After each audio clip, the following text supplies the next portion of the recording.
Just I'm a bit of a silly Billy. Did everyone have a nice gathering with their friends? I think everyone can agree that it's an absurd, uh, you know, day, etc. But we get to hang out with friends, so that's cool. That's how we subvert the paradigm. Chat? By having a nice time with our buddies. Oh my god, I got to finally meet my friend's boyfriend's mom. She is so cool. We had like this super deep conversation about like different spiritual modalities. It was really deep because she was just like, "Oh, are you in this like the film world with all these people?" And I'm like, "Well, sort of. Like they got me back into it, but like right now I'm mostly doing this and this at this place and they want me to become like a minister there." And she's like, "Oh my god, like." And then we started talking about like shamanism for like half an hour. Because she's like a therapist who works with theater. She used to be an actor and now she uses drama therapy as like this healing modality. And we talked about like frequencies and chakras and all of this stuff, and it was really, really cool. It's one of the national holidays that people don't have to work on. Exactly. Exactly. People were real abusive with the fireworks, I tell you. Everyone's dog's freaking out. My friends Carl and Michelle, they have a dog named Hoagie who is apparently can just sleep through anything. And good for him. He seems like a very chill young man. But our dogs were fucked up. Most people's dogs got fucked up. It's a weird habit. It's a weird thing to be like. When I came home, it just sounded. It was just like every year. I'm just reminded of it. It's like cosplaying as like a war torn country. It's like it's like cosplaying as like living in a city where there are constantly like explosions and stuff.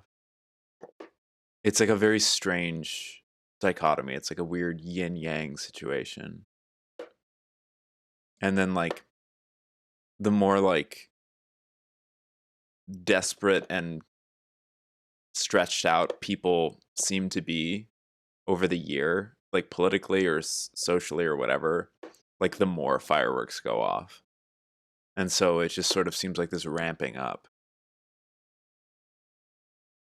I've been like starting to get really uncomfortable about like ramping ups, which is funny because I just talked about how much I appreciate the infinite. But it's just like I have this silly fantasy of like saving the world constantly and wanting to like right the ship, or like take the steering wheel of the Titanic and just like spin it so hard so that it doesn't just smash into the iceberg.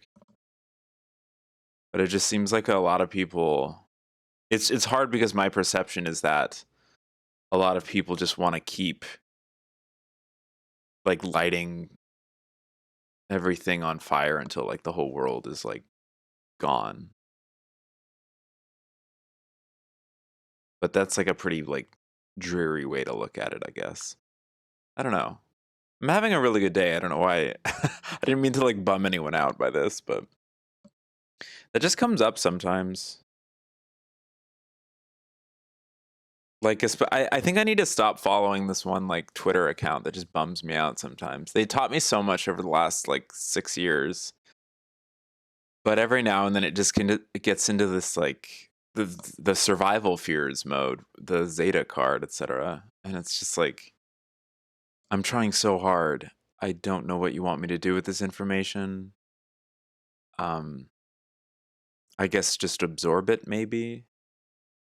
Like I hope that, and then it makes me feel helpless. I guess because it's like, well, I hope the powers that be see this information. I hope that whoever needs to care about this weather change that you're threatening, or this like great catastrophe of like natural disaster. Like I hope whoever needs to see this sees this. I don't know what you want me to do about it. I guess, which is so like such a narcissistic way to like receive information. Like, what do you want me to do about it? Like, I don't know. I don't know how to answer that question. But I've been thinking a lot about helplessness because it's been coming up a lot in therapy, and how I think my whole life that's been like a big That's why I want to like help people so much. That's why I get frustrated when people express like hopelessness or helplessness, because I just want to help people and I want to save people all the time, and it's like kind of like a shitty loop. So I'm trying to like balance that and not just be caught in like constantly feeling dissatisfied or not enough because I can't save everybody all the time. Um, it's good to focus on oneself too. Fuck. Anyway, that was a bit real. That was a lot more real than I was expecting to get into. But that's why we're here. That's why I'm here. Thanks for being here with me. Shall we shuffle the old cards? I think so. I'm going to shuffle the old cards. Let's move this table. Oh, well, we could just move the camera. Why don't we? Let's do that. That's better. That's the ticket. Ugh.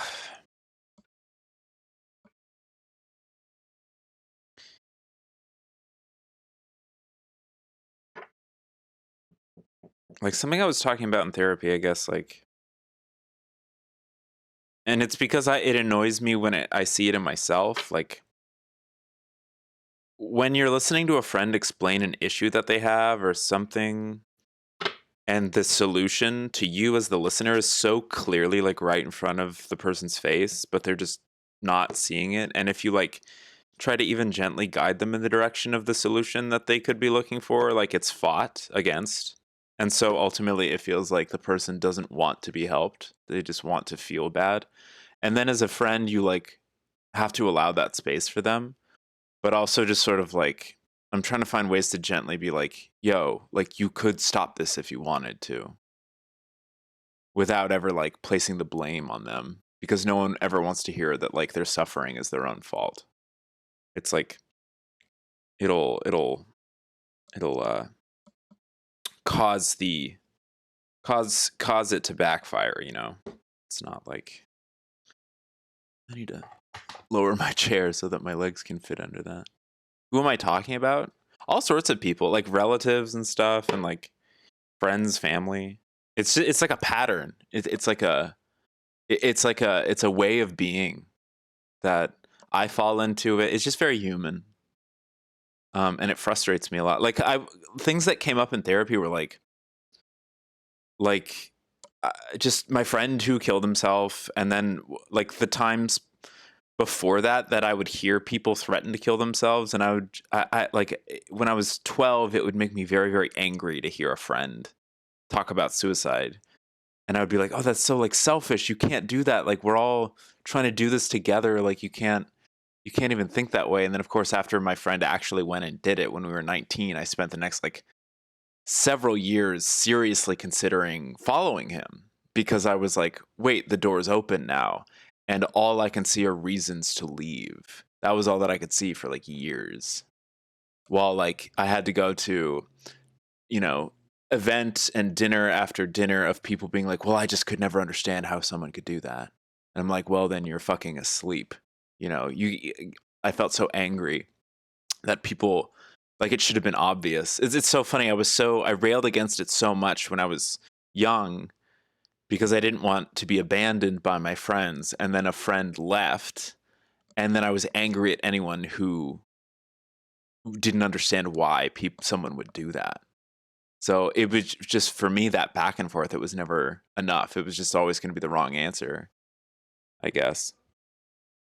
But so I don't know. It's like a complicated like knot of emotions. So, but I get like as a Libra, as a kid who was always trying to get her parents to stop arguing about nothing with each other. Like I can't stand people who don't want to be like who express a desire to be helped. Like, oh, please God, somebody save me from this suffering. And then you go to help them, and then it becomes very clear, like, oh, you're choosing this. Like you don't think that you are. You've convinced yourself that you're not, but you very clearly are, because like you're surrounded by people who love you and are trying their best to like help you see the way out of this tunnel. But if you don't want to be helped, you can't be helped. Like, and so it requires this like really brutally honest like self-reflection of like, do you want to be helped? Do you want to feel this way? Like, you know? And I have to ask myself that question whenever I'm stuck in a rut. And just very human.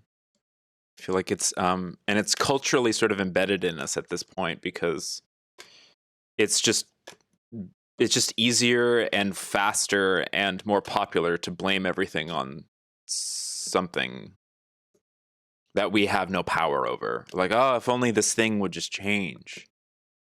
I wonder if this is going to come up in the reading because this is I'm really feeling this right now. It's like, well, do what you can, work. If it's like a level of activism, work on a local level, work within a community. If you're like cripplingly antisocial or shy, like work within whoever you work within yourself. If you have absolutely no one to reach out to and like interact with, but like even just like when you're hanging out with a friend or something, just your very energy like is activism. It's like working on a community level. Like the fact that we exist is like we're inherently part of the puzzle piece. So there's no like wrong way to do something. We just make ourselves believe that we're not doing enough or that we're doing something wrong or that we support a cause that like a week later is like the wrong thing to do or something. It's all part of the experiment. And we learn and it's all valid and it's okay and we can forgive ourselves if like we slip up or if somebody like I don't know perceives us as slipping up or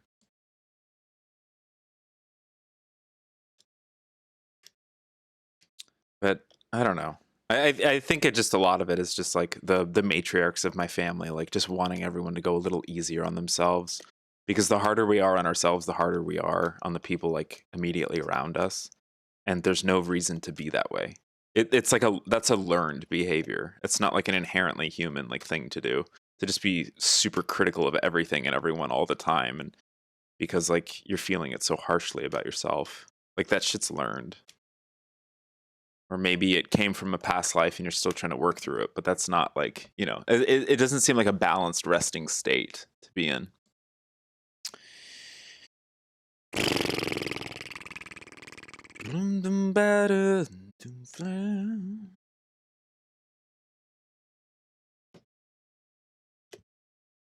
Just gonna pull from the whole deck. Woo, it's close. Things we have no power over. See, that's the thing. It's like that's easy. That's a cul-de-sac. That's a cul-de-sac. That's a dead end. Like to me and to my like I get triggered by shit like that because then I'm like, well then what are you doing? Like I immediately go to my friends who committed suicide. I just immediately go to that, which is why I'm in therapy, which is why I shouldn't be a therapist. But I immediately am just like, oh, so you have no power, and I feel that way too. But like when I see other people expressing it's there's this like rage within me. It's like, what do you do? Why would you cast that spell on yourself? Why would you disempower yourself like that? Which is something that I actively do to myself constantly. I think that's why I get so angry when I project that onto other people. Cause of most things are things we have no power. It's just like I like metaphysically don't believe that, but I'm sort of like conditioned into agreeing with that based on,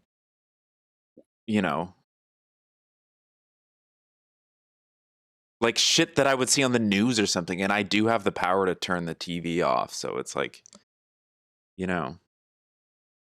choosing not to change your situation. Yeah, like that's the whole thing. I am a prime example of someone who constantly comes up with excuses to not change the aspects of my. I think it's a very shared human quality. Heltran, reality is subjective. Like, full stop. Full stop. Like, it is.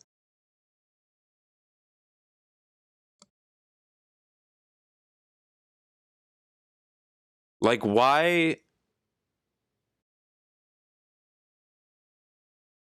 And I guess this is where, like, it comes, like, why fight for. Why fight to disempower people? Why not fight to empower people? And I know that that's, like, what both of those perspectives are both moving toward, but, like, And I'm not trying to be like a Pollyanna who like sticks her head in the sand and is like, there's nothing wrong. It's like there are ways that we can like transmute this energy and like talk about these things that are more productive than just like I just don't like giving up. Like so much of the language that we use and like progressive or leftist or queer or like quote unquote radical. It's not radical if it's just giving up all the time. That's like the whole thing. It's like there's nothing radical about like moping. But like that, it just feels so conditioned. It feels like what the things that we rail against, they want us to mope so that they can maintain power over us. Like I just feel like that's so obvious. So yes, 100%, 100% Heltran. Exactly, exactly. And that's the tightrope that I like see walked like constantly on social media or like the way that people express themselves or like small talk at parties, etc. And I have a lot of hope because it does feel like the wheel of the Titanic is turning. It doesn't happen overnight. And I think that's where a lot of the hopelessness comes in because like there's this grand impatience and I'm extremely guilty of this. I'm like one of the least patient people I know. That's not true. I can be very patient. But like on certain things I'm like very impatient and just like, oh, if only a certain percentage of the world could see things this way, which is all about control. I just want to control things. I want to control perceptions. It's intense. You think there's a point where continuing to acknowledge how bad things are preventing us? Yes, that's where I want to step in. That's where I want to intervene. That's when I get bothered and annoyed. Like, okay, so and so and I have the last like 4 conversations we've had have been of this nature. Like, it seems like this person really wants to do something about this, whatever this happens to be. Why are they not? Like, are they coming to me expecting me to do something about it? Like, I'm not their mom. Like, why do they just want permission? Do they want encouragement? Do they like, etc.? I see it everywhere, Heltran. I see it all the time. Consider yourself lucky. I think yeah. But hey, I mean, everything is an action. Even inaction is literally an action.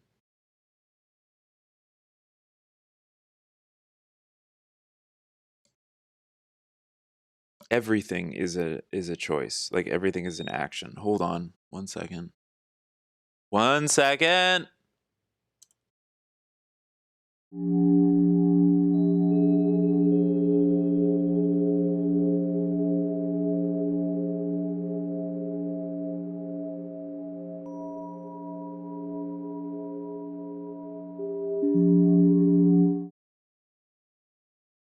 Thank you for your patience. Here, we're doing this one. That one jumped right out. Do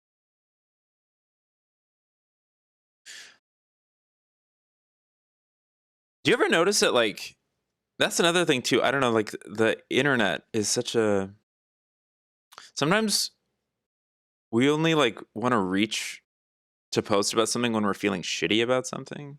And then you meet up with someone in real life and it's just like, oh my God, they're like a ray of sunshine. You would have never guessed because they just like cast spell after spell every day about how horrible their life is. That I immediately just like want to help. But some of that isn't, it's not some, how do I word this? A lot of times cries for help are not really cries for help, which is like an intense thing to say, but like in this context, that's what I'm talking about. I'm just like, oh, you don't want things to change. You want to complain and then die. So be it. So be it. I will allow you the freedom to do that. It is your free will to choose to complain about your life until you die. Wow, this is going to be an intense reading. I don't know why I'm like thinking about these things. I had a really good day yesterday. I met up with some great friends, and I guess that's why I'm talking about it because of that interesting like conversation I had with this woman there, just about like trying to help people through like different modalities and stuff. But ultimately, like, and she was talking about 12-step programs and stuff too, and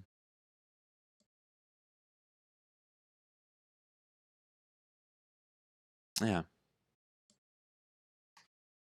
Leaving home. Wow, Esasani Parallel. I don't think we've ever had this card before. That's really cool. Leaving home. Leaving home. I think there's a bit of anxiety about that, maybe rumbling around. Leaving home. Leaving something that's like safe and comfortable. Like all the natural disaster paranoia and so forth. It's like things inevitably have to change. It's hard if sometimes it feels like you're in a crowded party and the smoke alarm's going off, but like no one seems to notice. Like I think that's the frustration. And I don't know. I think I just need to mute certain accounts. 104. Never had this. 104. The Esasani, a cross between humans and Zetas, eventually had to integrate all their lessons, evolve as a species, and leave home, walk into their own future and find their own path.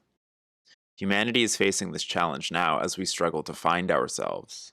You too are at this crucial nexus point of evolution. This is a beautiful yet bittersweet place to be.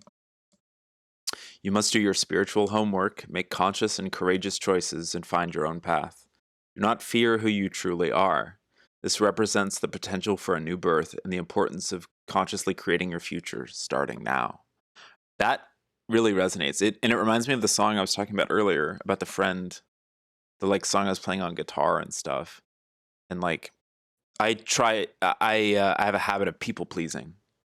And because I'm afraid if I'm honest with someone, they will just crumble, or you know, I will hurt them, or I'll they'll their opinion of me will change or something if I'm honest. But then I just create this like false self, which is ultimately not helpful for anyone because then it's just lies.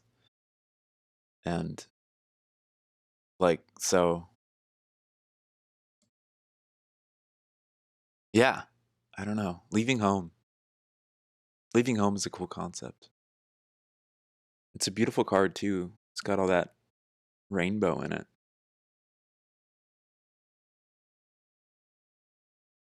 Gorgeous. Okay, I want to see this next one. Learning to nurture. There we go. Talking about that last time. Zeta Reticuli present. Learning to nurture. Immediately seeing like connections here. Yeah. 81.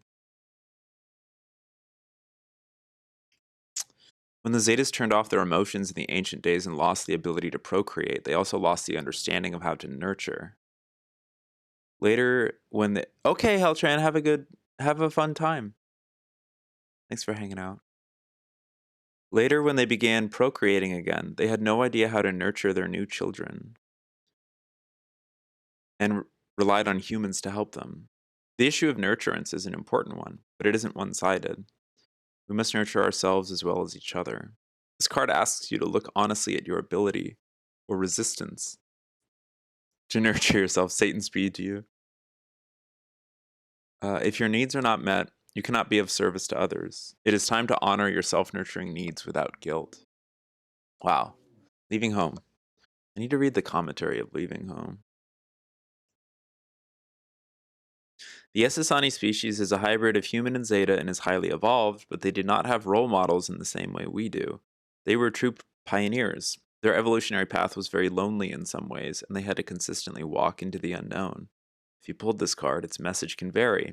Most likely, the card is telling you that you may have to leave home metaphorically, like a teenager does when he or she becomes an adult, which is learning to nurture the self, I would say. Taking care of the self, nurturing the self. I've been feeling that a lot lately. just like honesty and like doing the things that I want to do while I'm on the planet, like helping the ways that I want to help. And I think it's just such a big theme for me. Whenever I like slip into helplessness or something, like nothing happens, nothing ever gets done. And I think as we get closer and closer to this like big American election, I think there's just going to be like more and more ramping up of like, well, there's nothing that anyone can do about anything. So, and that just is so frustrating on so many levels. And everyone has a different answer. So many people are like, well, you could do this, you could do that, and then other people are like, well, that's not going to make a difference. That's not going to make a difference. So be it. Like, not everyone has to be on the same page in terms of like how to like help something. We're swinging back, but I've just been feeling it this week, I guess. Swinging back in terms of polarity is what I meant. Like, yeah, anyway. You may have to make some choices to walk a path that is solitary, but authentic for you, rather than what society, religion, or family pressures you to choose. Exactly. However, there is a warning. If you choose to walk a unique path that is different from those around you, make sure it is done because this path is an authentic expression of you, rather than a rebellion against what you don't like. Yes, that's the balance. This is a very important distinction.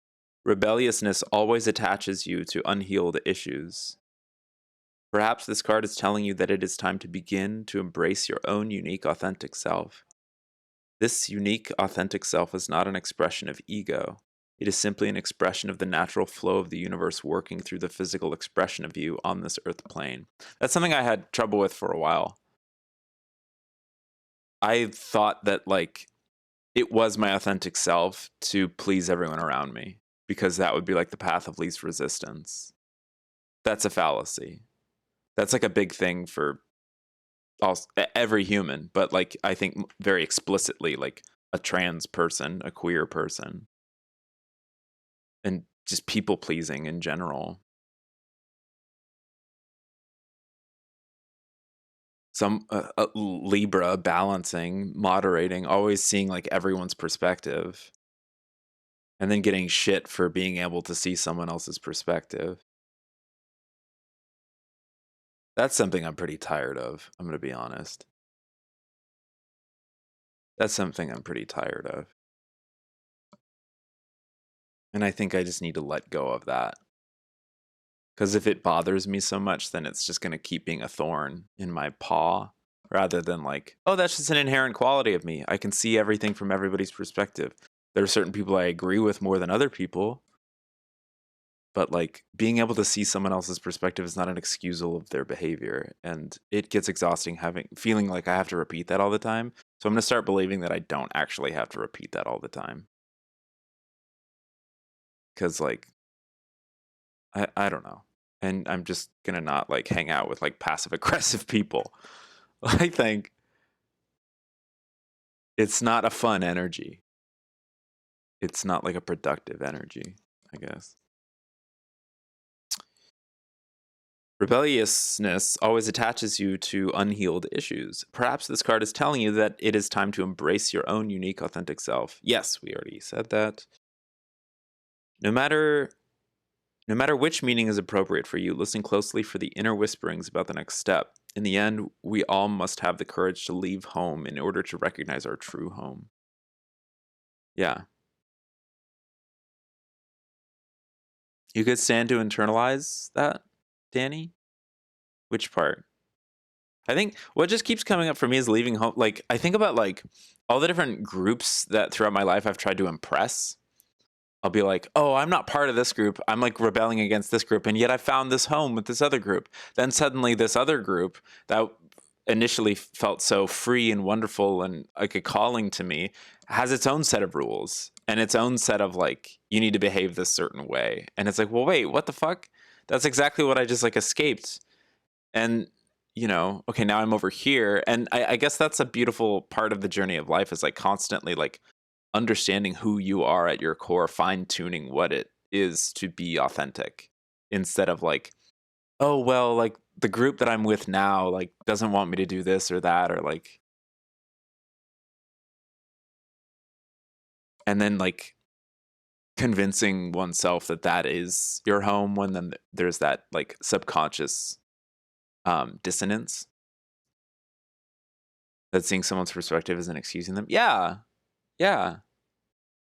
I think that's going to be one of the keys to like surviving as a species, is remembering that like everyone is a different person and like someone whose perspective is different, like we can recognize that someone comes from a different perspective, and so their actions and their words and their behaviors and stuff are going to be different from ours.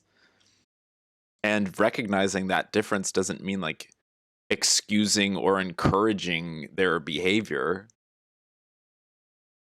It's just like, oh, this person does something that is not the way that I would do it.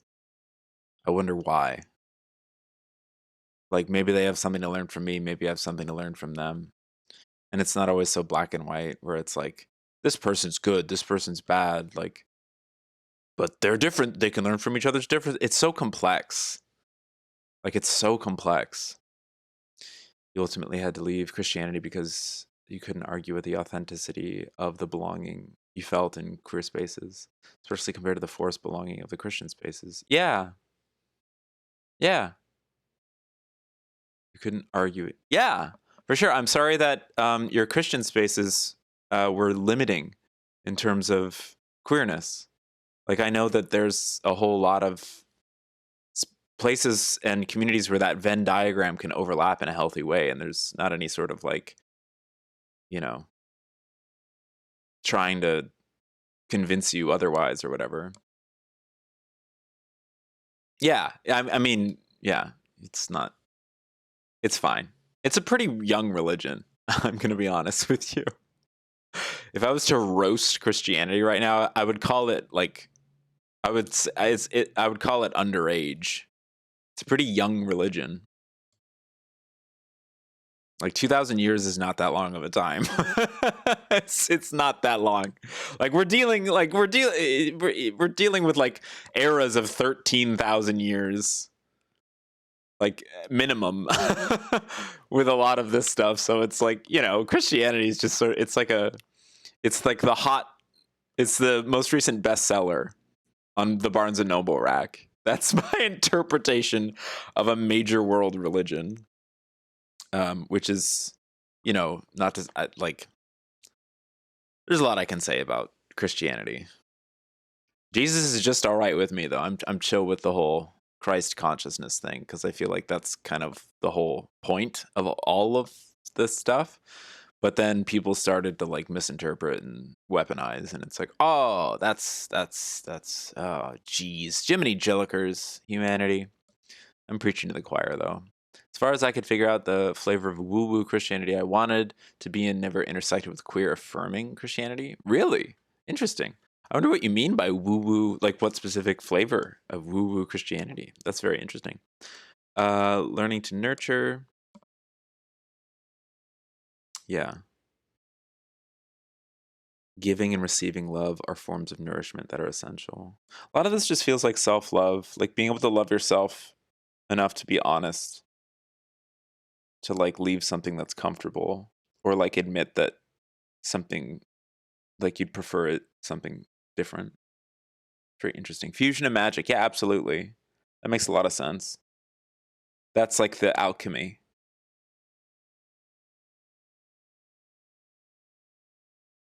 Being able to fuse like two opposites, two polarities. That's magical. That's what we were talking about in terms of like internalizing, being able to um see someone else's perspective without excusing it, you know. Oh, nice, Steph. Yeah. I listened to Zach Fox's Jesus is the One. I got depression a bunch. Yeah. If we lived in a different time period, there'd be a different Christ figure for everyone to like look up to, etc. But ultimately, the lesson is always like, all of you can do what he does. All of you can do what she does. All of you can do what they do. All of you can do what I do. All of you can do what you do, you know? There's no, like, the Messiah is the collective. The Messiah, there are infinite Messiahs. Everyone is the one, so to speak. Like, that's I feel like a whole lot of the teachings boil down to that, but it got kind of like swept up in, oh no, there are special people. There's special people because we still are really attracted to the idea of holding power over other people. And so you could be just as blessed as the blessed one if only you did these things. And then of course capitalism comes along and it's like, if only you just contributed this amount of money, you know, then you too could have a taste of the blessedness, etc. Hand raising, performing miracles, really feeling the spirits in your heart, calling your thoughts, prophetic messages from God. Yeah, I mean, outside of witchcraft, yeah, like that's pretty close to like magic, and I mean that's where the real work's being done, in my opinion. Like when it gets really weird, like if an organized religion can get really mystical and weird, I feel like there's deeper work being done. But yeah, there is a huge connotation of oh, well, that's like the evangelical perspective, and that's going to be much more conservative, which is, it feels so backwards because it's so like free and loose and liberating. It's so liberal. It's such liberal behaviors. Speaking in tongues is like by definition liberal. Hell, I feel like even like it's in like the Latin roots of the word or something, you know? It's very it's such a paradox. It's weird that like those branches are more conservative, and why? Like who got to them? Why? Like what? Fear? Is it fear? Is like a closer connection to the veil of the mystical unknown? Like does that come possibly with fear and the trappings of fear, so that people can be convinced to fear others because of things like the like angels, demons, dichotomies of like interdimensionality, which is all false. You know, it's all either neutral or loves you. Like that's the real dichotomy. It's not good versus evil. It's like neutral and love. And neutral is inherently like made of love because it gives you the option to choose. Like, yeah. Anyway, yeah. I'm really like on one today. This is an intense mode. I'm really glad you brought that up, Danny, because that's something I hadn't like quite like considered in a while. You're beaming? Oh, I'm so glad. Hell yeah, Danny. Hell yeah. Let's read about fusion and magic. What we're doing right now is fusion and magic. I just want to say 55, that's also like very close to the middle of the deck. This is when shit starts to this is like literally the moment when the polarities start to rejoin each other. Which, yeah, like that's a really good, in terms of ritual, community, observances of ceremonies, like holidays, moon cycles, etc., candles. Like, it'd be great if there was, you know, covens didn't have to feel so clandestine. I think a lot of that is new as well. I think that it's really just whoever won the historical Super Bowl that millennium who gets to practice out in the open, and everyone else is forced to do it in the shadows. And it's all the same thing. It's all the same thing. Ugh. The Orion energy, deeply polarized, went through a dramatic healing process in which those polarities fused together to create a powerful energy that fueled their society's transformation. Whenever two forces collide within us, it creates a process of fusion that releases an intense energy for manifestation. This is the basis of what we call magic, the fusion of two opposite energies that are harnessed and directed in a desired way. This is why it is important to embrace both the shadow and light sides within us. We then create magical transformation. Embrace your abilities as a magician. Yes. Well, that's right in line with everything that we're talking about. That's very cool. Complete surrender. Beautiful. Wow. Complete surrender. The Lyra future card. Wow, we've all been in the future, parallel, and present. No pasts. Maybe a past card will come up. That's very interesting. Complete surrender. For eons, the ancient Lyrans applied the masculine principle of pushing or forcing reality to conform to their desires. In order to transform, they eventually had to surrender, to let go of the need for control, and trust the universe to be as it needs to be in every moment. This was a hard lesson for the Lyrans, as it is for you. You, like most humans, have a karmic pattern of trying to control reality. It is time now to change that pattern. Practice trusting and surrendering to the universe on a daily basis, even with small things. As you do this, you will begin to heal this ancient karmic pattern. Yeah. They learned to let go, ride the wave of the universe, healed their obsessive need to control. An extremely important card for Earth at this time because most humans, as individuals and the species as a whole, are addicted to the need to control and don't realize that this only creates suffering. That's a lesson for me. I mean, we can talk about organized religions' habits with that, but I can also talk about my own individual habits with that. My own need to control, like constantly seeing people as helpless and they need my help and I need to control their situation and I'm just going to cause more suffering for myself and possibly them by like, feeling this like constant need to help where it may not even be like necessary, my intervention. Complete surrender. Surrendering to the discomfort that can come with leaving home or leaving a familiar group. Learning to nurture the self by surrendering and letting go of the need to control, which is inherently fusion and magic. Because it's that trust that the light and the dark, the two ends of the, polarized spectrum can work together. You're ordering this deck? For sure. It's the Galactic Heritage cards. I think it's probably $28 or $30. I think when I got it, it was around like $28. I feel like it says on the box. It has one of those like built-in $29.95. Body, Mind, Spirit, Divination, Tarot. It says that at the top there. 20 up in the corner. You can't see it. $29.95. It's cute. It's good stuff. I really like this.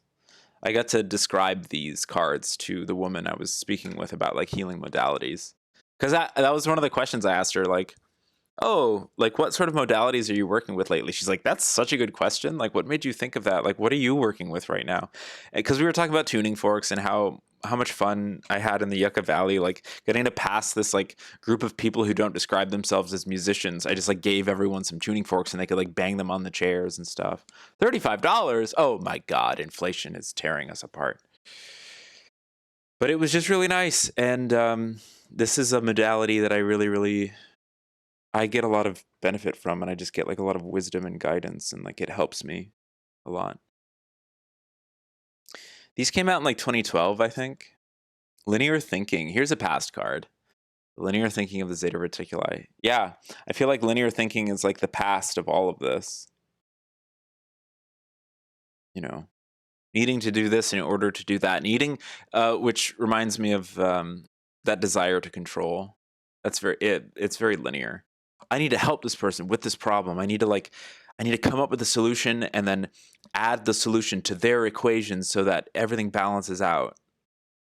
And then I will feel good about myself because they feel good about themselves. And like, if this, then this. If only I can like just accomplish this thing and then they'll feel better. It's like,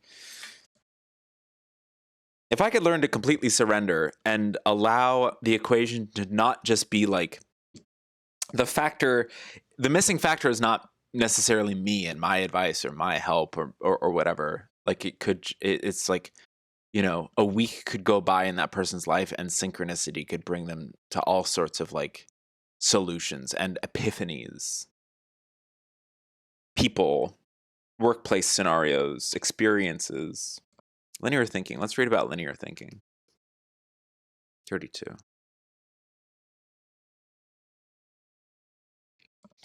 When beings stop themselves from feeling emotion, especially fear, and resort to only logic to navigate through reality, reality becomes very limited.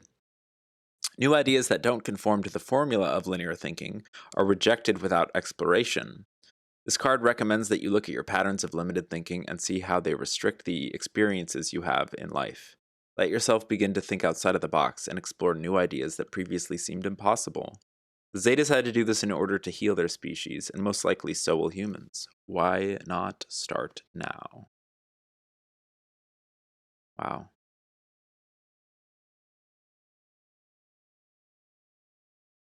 When a person or society resorts primarily to linear thinking to navigate reality, it creates a very rigid box of perception that creates limitation. This is why the Zetas could not see a way out of the box of the situation they created that nearly destroyed their species. We have a similar challenge now on Earth. Wow. How does linear thinking keep us stuck? How can we use our mind and our intuition and heart to navigate reality? Our reality. How can you learn to validate both?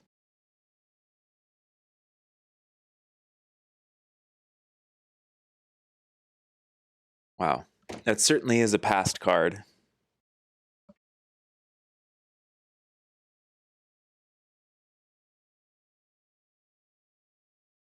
I like that it started with like it it included fear in the list of emotions that the Zetas like got rid of. So even fear is an emotion that like we can learn from, we can benefit from. When fear is used to control, that's a different thing. And we're so used to that right now in our paradigm that like I think it's really turned me sour against the concept of fear. But I think fear can be like a fun a fun thing. I don't know. That's pretty surface level, just thinking about like horror movies and stuff and titillating experiences like on a roller coaster or something. But I don't know. Fear is part of it. Fear is part of the toolkit right now. It doesn't always have to be.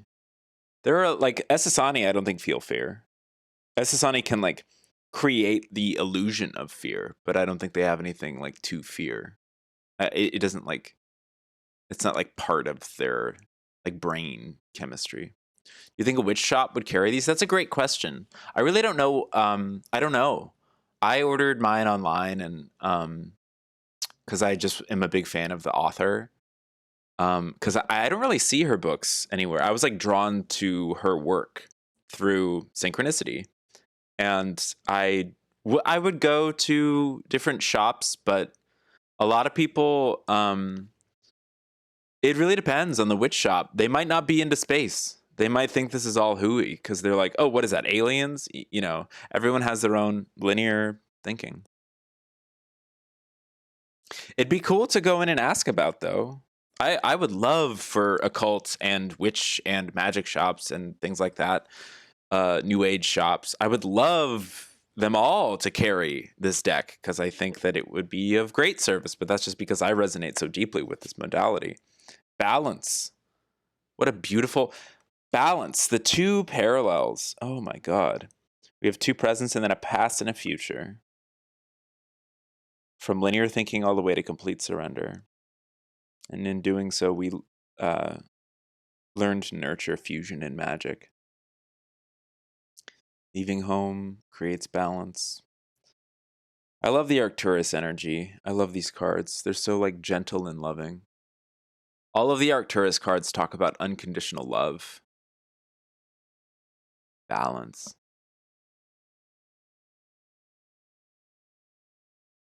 That's really cool. It's intriguing. One of the Arcturus cards has like a mirrored image of these two figures, and I like that balance. They're both looking in the same direction, and one's almost balancing on top of the other. It's not necessarily like symmetry. Balance doesn't have to mean symmetry because sometimes balance doesn't look symmetrical depending on like how much energy each side of something is being given or how, you know, you can balance and be kind of like off kilter. Reminds me of those, like, remember those toy birds that you could balance on the tip of your finger with its beak? It's kind of what that reminds me of. And the Arcturus energy brings up uh, angels, so there's the wing aspect, which is cool. 9. The Arcturus energy exists with its polarities totally balanced. Because one polarity isn't stronger than another, its energy appears very gentle. But don't let that gentleness fool you. The power of its balanced energy can dramatically open your heart and mind when you connect with it. When you feel the need for balance, call on the Arcturus energy to guide you. Use the colors of pastel pink and pastel green to represent this energy and let it wash over your body. If you chose this card, the energy of Arcturus is calling to you. Open your heart and listen. Oh, I am listening so much to the Arcturus energy. I've been really drawn to the Arcturus energy lately, which is cool, because for a while I wasn't. That's my favorite thing about investigating stuff. For a while, I'm like, oh, I'm all about Sasquatch. And then, something will happen, and I'll be like, oh, I'm all about, like, Zeta Reticuli people. And then something will happen. It's like, oh, I'm all about Essassani. And lately I've just been really drawn to Arcturus and Andromeda, which is cool. It's just like more perspective, I guess. Everyone has something to teach, and there are different like moments of our lives when it may be more relevant than others, which is just nice. Doesn't all have to come at once. It doesn't all have to make sense immediately. This is really cool.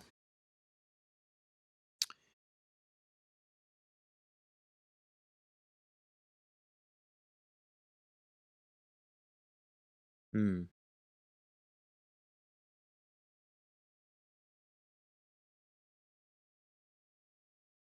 This seems to just it's like such a complicated like jumbling of what I was thinking about while I was shuffling.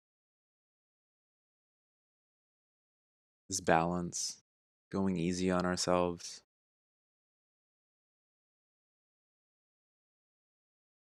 What linear thinking can lead to. Its positives and negatives.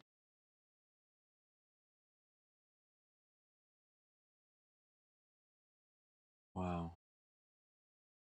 I really like the balance of it's an interesting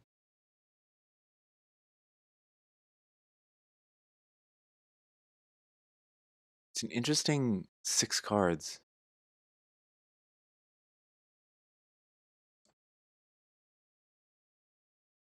These two are so close to source. I mean everything ultimately is, but just in terms of like numerical value and theme. It's really cool. Would anyone like an individual reading? If not, that's totally chill. It's pretty late on a Friday. I just wanted to do a community reading and kind of meditate on this a bit. This is pretty.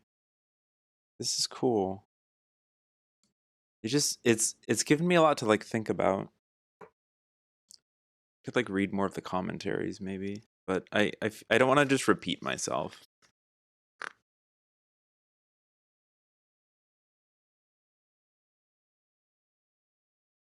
Because they have chosen not to incarnate into physicality in the same way that humans have, they have retained their original state of purity in which the natural poles are purely balanced. No matter how chaotic our reality becomes, internally or externally, the Arcturus energy is there as a stable healing energy that we can access to help us remember our true state of being.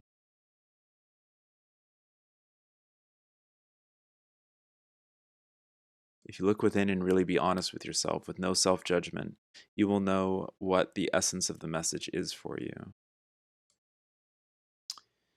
The balance that this card emphasizes will be different for everyone. It may have to do with heart, mind, male, female, fear, love, another aspect. It's very cool. You could always take a reading? Okay. I would love to give you one. This is exactly what I needed. It's not immediately apparent, but it all makes sense.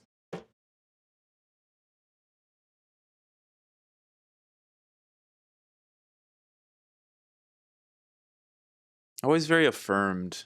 That's my favorite way to like read divinatory cards. It's just like how affirmed can you be? Or like when I had my astrology chart like told to me over the phone, it was just like an extremely affirming conversation.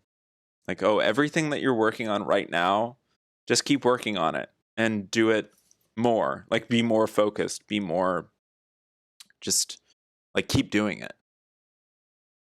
Like that's like you're inherently on the right path because you're you and you're being yourself, and it's a lifelong journey to discover yourself, and but you're always like just it's always just inherently like, so to celebrate that by like giving it discipline and focus and the respect and attention that it deserves and it could use, like that's when I started like doing more regular readings of this, which has led to all sorts of really nice things.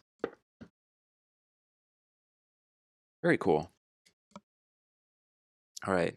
All right, Plant Danny, I'm going to shuffle for you now.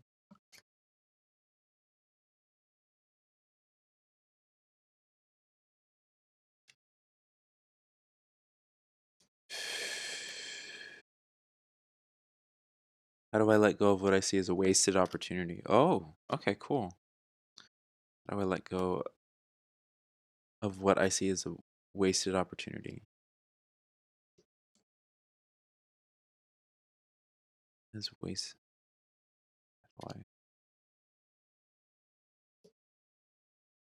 Like let go of the idea that it's wasted. Let go of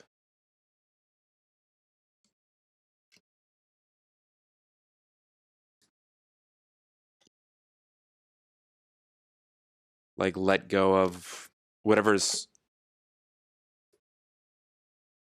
like like is I just keep thinking of like lessons and stuff whenever I think about like when it wait, hold on, sorry. I'm kind of tying myself up for a second.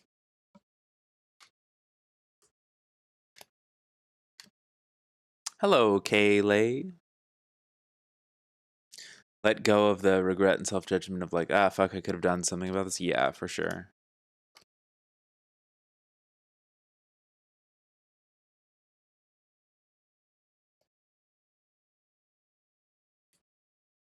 New type of tarot. This is the Galactic Heritage cards. It's like a divinatory deck that was developed like it came out. Oh, thank you. It came out like around 2012, I think. It's made by like a channeler who I really really like, named Lisa Royal Holt, and it deals with like kind of like galactic civilizations and cosmic shamanism, and it's a modality that I really resonate with, and they're like really archetypal and nonlinear, and it's just a nice because I appreciate and respect tarot, but I never really like learned it that deeply, and I just resonate a lot with this deck and like how this all works. Danny, can you give me two numbers between 1 and 7?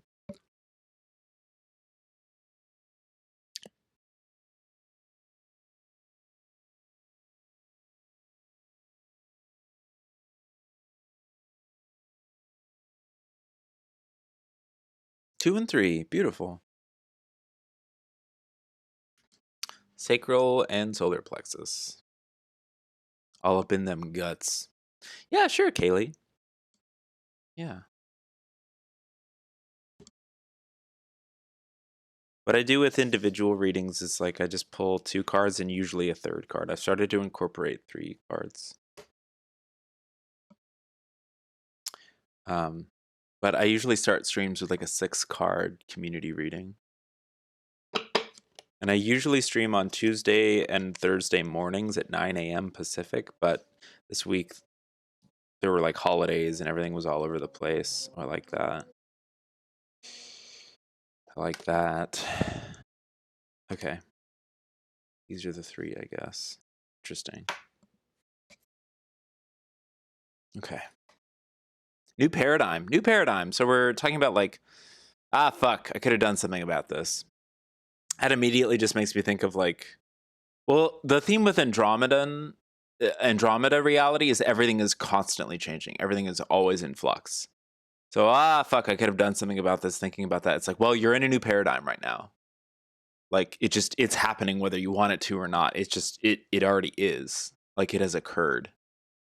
And the new paradigm is always shifting. So it kind of depends on like the beliefs that we hold on to that flavor this new paradigm in which we find ourselves. Let's read about it.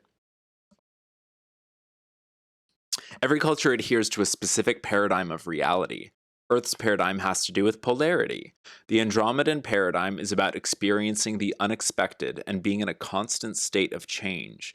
When we are in foreign terrain where we don't know the rules, we have to use our inner compasses to navigate. We all have one, but few know how to use it. This card tells you that change is coming both to your planet and to your individual life. Learn now how to operate in a foreign paradigm by accessing that inner compass. Your evolution can be not only painless, but joyful. I love that.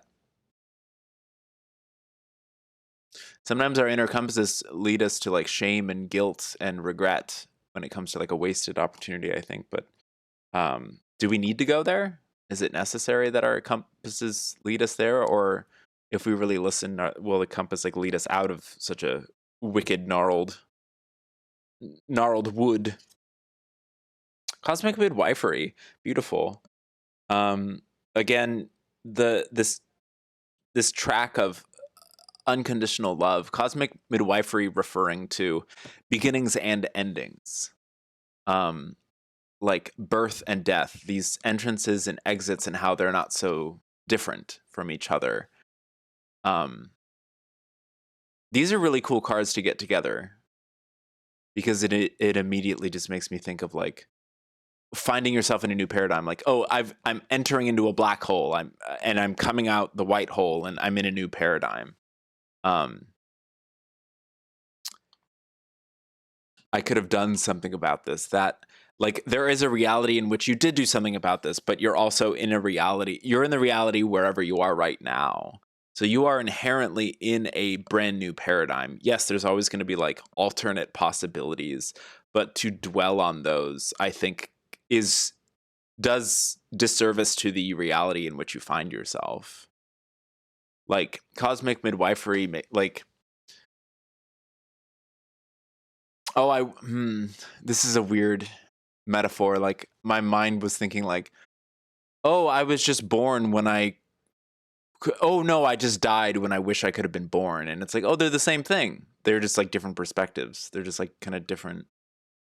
Like, I wish it could have been this way. It's like, well, it was this way.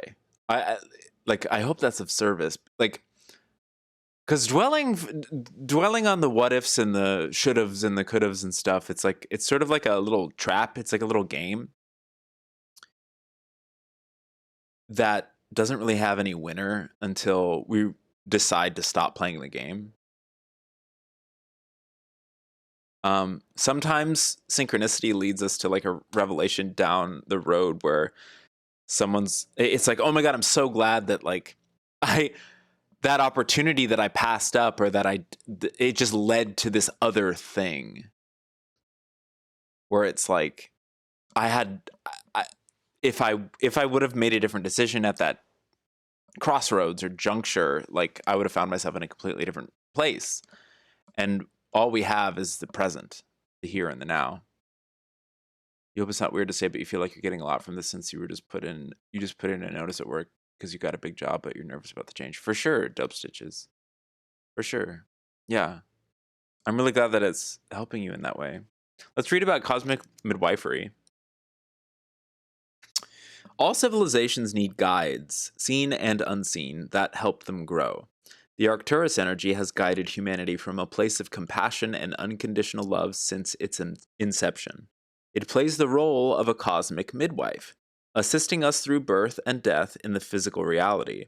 This energy also helps us through major life transitions.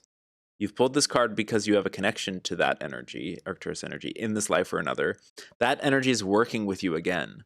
To reconnect, visualize a bright orange star and breathe in its energy directly to your heart.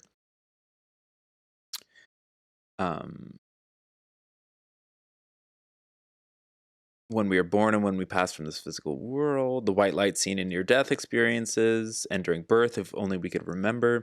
That's the energy of Arcturus, or our pure essence. That doesn't mean the star Arcturus or something to do with extraterrestrials. It's more referring to a pure archetypal resonance that is equated with the star in the cosmology given. This energy can be felt by focusing on the star during meditation, but consciousness is so much more expansive than simply focusing on a star. If this comes up in, it may mean that you have a gift to usher others through the birth or death experience. It may mean that you were going through a metaphorical birth or death experience, which makes a lot of sense for what Dope Stitches is saying. And I think there was something in here that hit. Major life transitions, assisting us through birth and death in the physical reality, also like as metaphors. Like, a missed opportunity can feel like a death, and we spend a lot of time grieving missed opportunities, I think, or like through the practice of regret. But what is a death but a birth, you know? And oh, if only I had done this, then this wouldn't have happened. It's like, but this is something that I constantly think of. Just the biggest example for me is my friend who died. If only I had like gone out to lunch with him and had that conversation that he wanted to have the week before he killed himself, like, would something have changed? And I said no, because I was too high and I was like uncomfortable. I didn't want to leave my house. So that's something I carry with me in terms of like regret or wasted opportunity.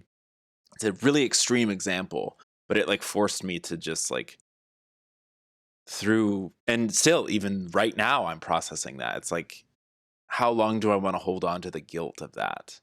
How long do I want to stay stuck in that moment in time when the present is right here and now? And I don't mean forget about that moment, but like absorb and integrate the lessons learned from that moment. Understand that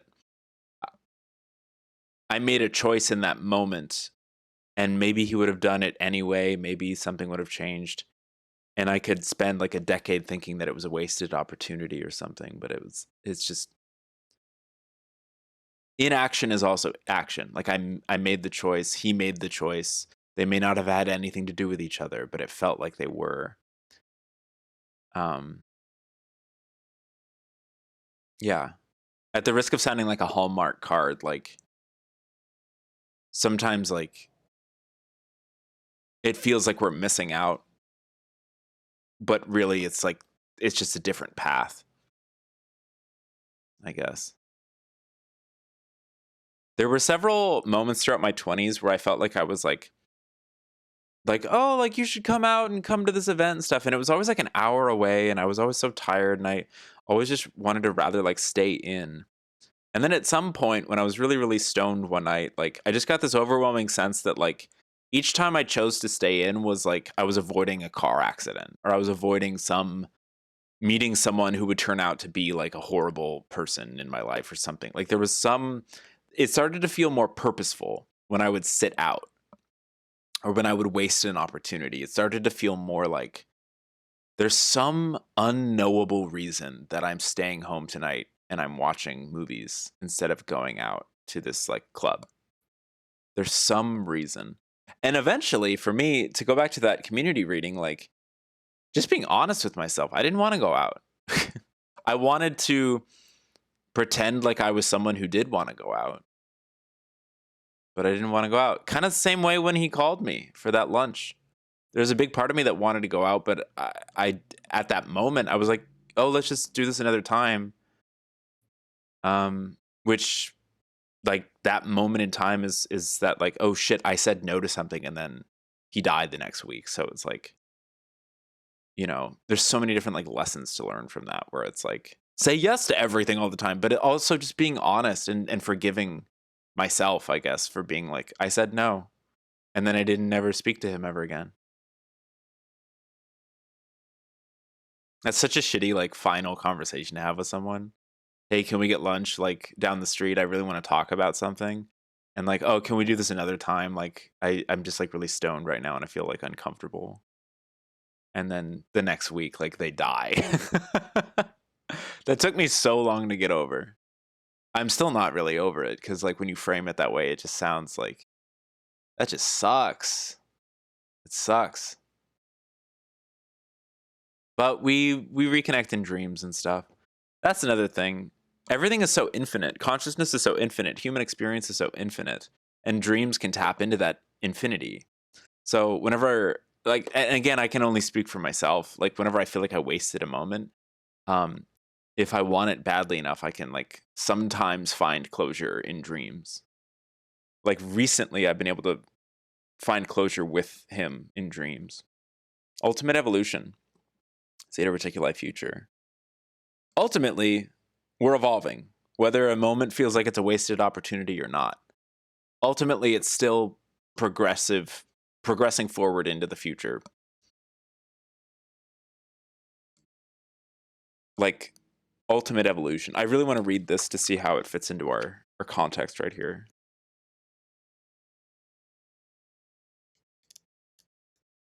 This is a really intense topic to meditate on right now. Like thank you for bringing this up, Danny, because it's really like churning up a lot of stuff. Fill the suck with unconditional love. Yes, Cece. And hello to you. I don't know if you heard me earlier complimenting you, but I was just like thinking about how affirming and like healing and helpful your chart read was. You just got here? Yeah. I could tell you that you're over it, but it does feel like you've come to a significant peace about it. Yeah. Yeah. It's like it feels like I'm lying to myself if I like it feels like a spiritual bypass if I'm like, "Oh, I'm totally fine now." It's like I'm better now. I'm like I have forgiven myself a little bit more. Like I can say that with honesty. I don't want to follow him. That was a big thing that came up with my recent like therapy session because I'm sort of filling her in on a lot of stuff. She's had to take over from my previous guy who just retired, and we're sort of playing catch up because she knows me through the group, but she's never really been with me one on one, and so there's a lot of like summarizing of huge life moments, which I have a much more clear perspective on now that I've like gone through them with another person, which is nice. But yeah, like a big thing was because she's just like, wait, like you don't still like, have daily suicidal ideation, do you? I'm like, no, no, no. Like I can safely, genuinely, sincerely say that I do not. That all stopped like a few years ago.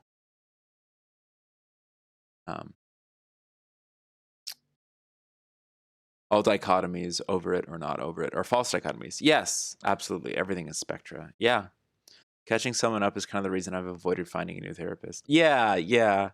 That was a big thing with the first guy because I'm like, well, shit. Do I tell him everything that I feel like is relevant? And it just sort of became like, what do I want to talk about today? And then what's going to naturally come up?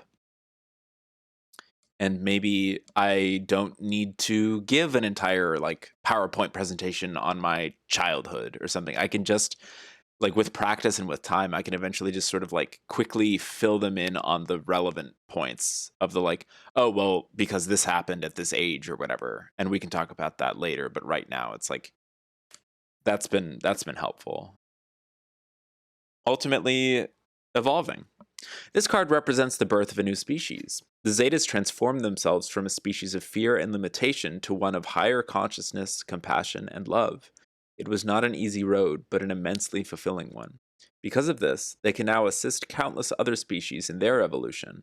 This card represents your personal evolution. You have the capability to make dramatic changes in who you are by walking through the fire, confronting rather than avoiding your fears, asking for help, and trusting the process. Your galactic family is with you. You are not alone. Hi, Cadence. Danny, I hope this was of service to you. It was of great service to me. Thank you for allowing me to like give examples from my own life and kind of process that openly. Hey, villain sunglasses. Telos. Did you see Spectral Sybil as the Telosian, whoops, on the latest episode of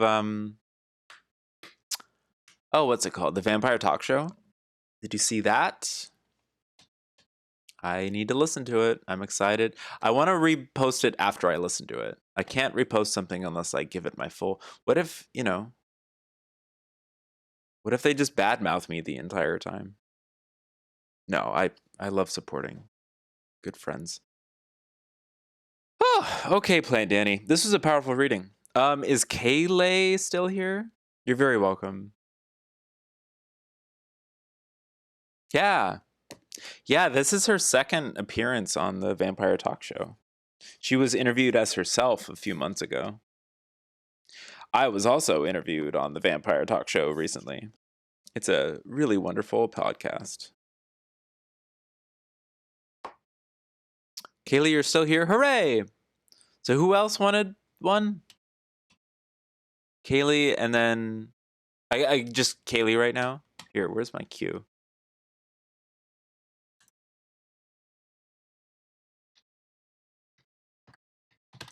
Kaylay. Where's the cue? Where are you?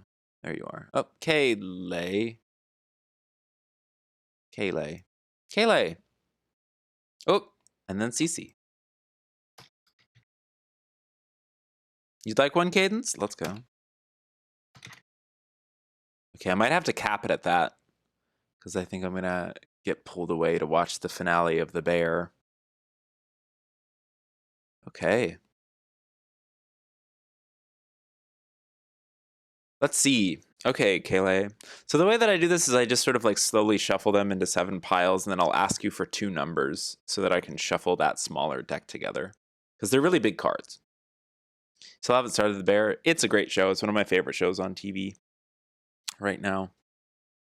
I like it a lot. I'm a big fan. I think it's very well done.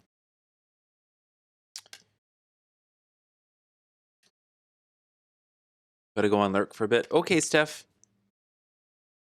Thanks for hanging out. It is a stressful show. It does stress and tension very elegantly. It shines a very bright light on the hard work that goes into service industries and feeding people and like being the lifeblood of like a civilization.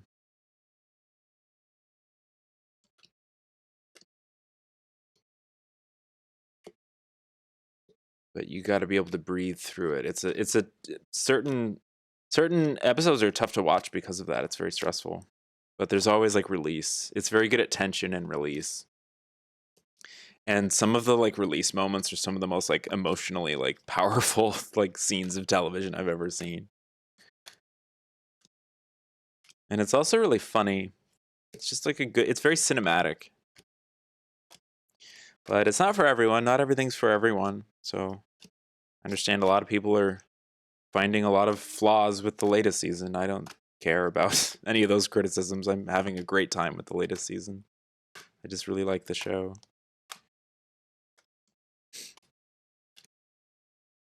This is for Kaylee. Gave your Mother Long Island flashbacks for sure. Or I can only imagine. I don't want to pretend to know what that means. But I'm getting an idea. Oh, sorry, I forgot to. You don't need to look at my shoulders this whole time. Back to lurk.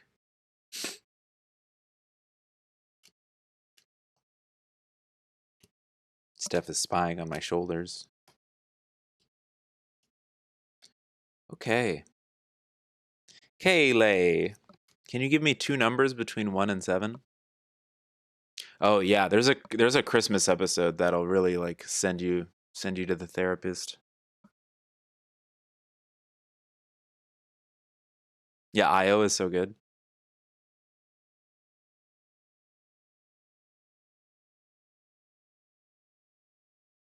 1 and 7, beautiful. The root and the crown.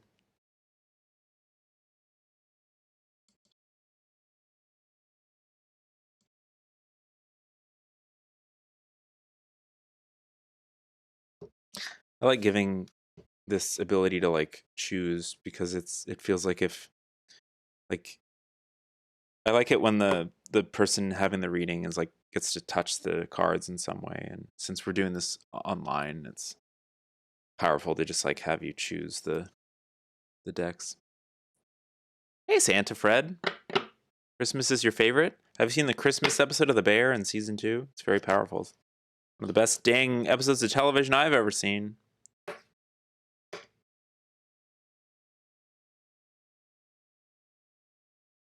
Boy. Santa Fred, New York City. My favorite spot. Ooh, I like this. I like you. Okay, what else? What else?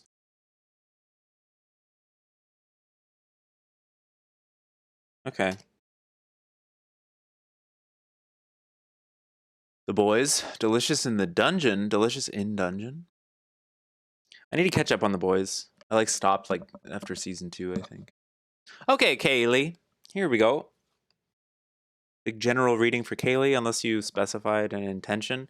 You didn't specify an intention or anything, did you? It doesn't really matter. Yeah, it's a general one. Emptiness, beautiful. This is a very powerful card. This is the final card of the entire deck. Emptiness. Emptiness, the beauty of emptiness. Emptiness that may be filled up.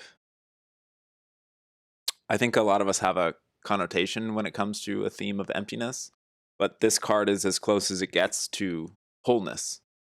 That's the beauty of this card. There's only 108 cards in the entire deck, and then it starts over. It's cyclical, and it's based in the unity of all that is, source consciousness, whatever you want to call it, like God, etc., like everything that ever will be, etc., as source, like as this like concentrated unified thing, and then blasting out into separation, blasting out into experiencing otherness and difference and ups and downs and lefts and rights and joy and sorrow and everything.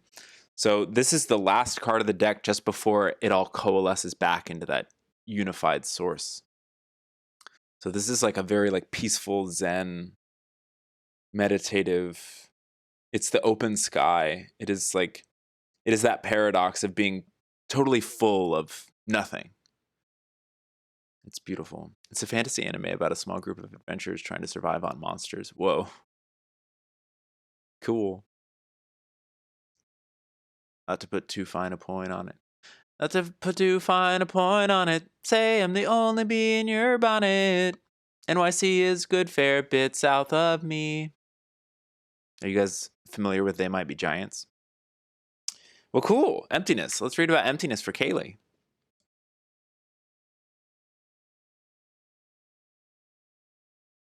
Nope. That's okay. They're a band. Imagine taking off in a plane. Are you imagining it? Let me sit up. At first, it is bumpy and the scenery is filled with many distracting things. This represents the mind. As you take off and fly through the clouds, it is like passing through the emotions. Sometimes there is bumpiness in the clouds. Eventually, you rise above the clouds and there is nothing but endless empty sky. This is your true state of consciousness, an endless empty field of awareness that contains nothing. There are no opinions or desires, only light. The Orion light within you, the sky, has always existed and always will. When you recognize this, you awaken. God, this is beautiful. The paradox is that as soon as we try to describe it, its true essence becomes distorted. It can only be experienced. Oh, I love Zen. I love that. It brought me so much. Speaking of my friend who perished, that was like the only thing that really like brought me comfort in the immediate months and up to like a couple years after. That's the only subreddit I've ever frequented, like with great regularity, was the Zen Koan subreddit, just to read parables and poems. So it's more of a beginning as well. Exactly. Exactly. Let's read this next card. Paradox, the paradox. How gorgeous. Zeta Reticuli Future. I love paradoxes. I love that emptiness can be a paradox. I love that that card that we just read can be read as a paradox. That's Zen paradox. Cannot be explained or described. It can only be experienced. Paradox. What a gorgeous card. The Zetas pass through an essential transformational paradigm on their way to enlightenment. It has nothing to do with an alchemical shift from a state of polarity. Oh, whoops. It has to do. It has everything to do with an alchemical shift from a state of polarity to the paradox of containing both poles simultaneously in total balance with no preference for either. Spiritually, they learn to be both full, containing the universe in all of its forms, and empty, containing nothing but conscious awareness. Well, isn't that freaking cool?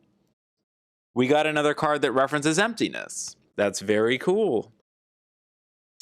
Living this paradox is a point of power and is the key for spiritual transformation. You contain this paradox as well. Learn to tap into it to accelerate your evolution. Let the Zetas guide you. Very cool. God, I love this. The mind cannot grasp that two opposing forces can sometimes coexist harmoniously. Similar to what we were talking about earlier with Plant Danny. Very cool. Looks like intertwining bubbles. Yeah. It's very cool. I'm trying to skim through the commentary because I don't have a lot of time. But the commentary usually is just like reinforcing. As we teach ourselves to go beyond this or that, a whole new reality opens. This shift can take you closer to unlocking limited beliefs and perspectives that keep you stuck. If you encounter a paradox in your life, resist the temptation to make a choice of this or that. Let the two ideas both be present without choosing one or the other. Let yourself feel what that does within your consciousness. This is one of the key exercises that helped to free the Zeta species, facilitate their enlightenment, and will be a key in human transcendence as well. What's the third card? Complete surrender! We just had this card in the community reading. Amazing. These are all three so interwoven, so poetically tied together. No binaries. Rah! Exactly. Complete surrender to the paradox of emptiness. All three of these are future cards. That's pretty cool. Yeah. It's a cool one. I'll briefly go over, because we just read this, but I'll do it again. For the new people!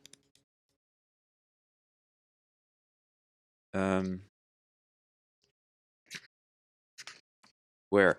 For eons, the ancient Lyrans applied the masculine principle of pushing or forcing reality to conform to their desires. In order to transform, they eventually had to surrender, to let go of the need for control, and trust the universe to be as it needs to be in every moment. This was a hard lesson for the Lyrans, as it is for you. You, like most humans, have a karmic pattern of trying to control reality. It is time now to change that pattern. Practice trusting and surrendering to the universe on a daily basis, even with small things. As you do this, you will begin to heal this ancient karmic pattern. It could be Kaylee. I wouldn't put it into a box. It doesn't need to be put into a box. It could be, though. So the suits, there's past, present, future, and parallel. They refer to, past generally refers to like a quality, a state of being, an issue, a problem, something that is, causing some state of imbalance, perhaps. And then the present is the acknowledgement of that issue, that quality, that characteristic. Like admitting that it's there, acknowledging its existence. And then future cards are the steps that are taken to integrate. Like, oh, I have this characteristic about me, it feels like an issue. Well, okay, how do we integrate that? First, acknowledging it and absorbing it because it is part of you, giving it unconditional love, what have you, etc. But the future cards generally seem to, like each civilization seems to have their stereotypical obstacles that they're overcoming. The past seems to be the obstacle The present is acknowledging that they have that obstacle, and then the future cards refer to how they transcended those obstacles.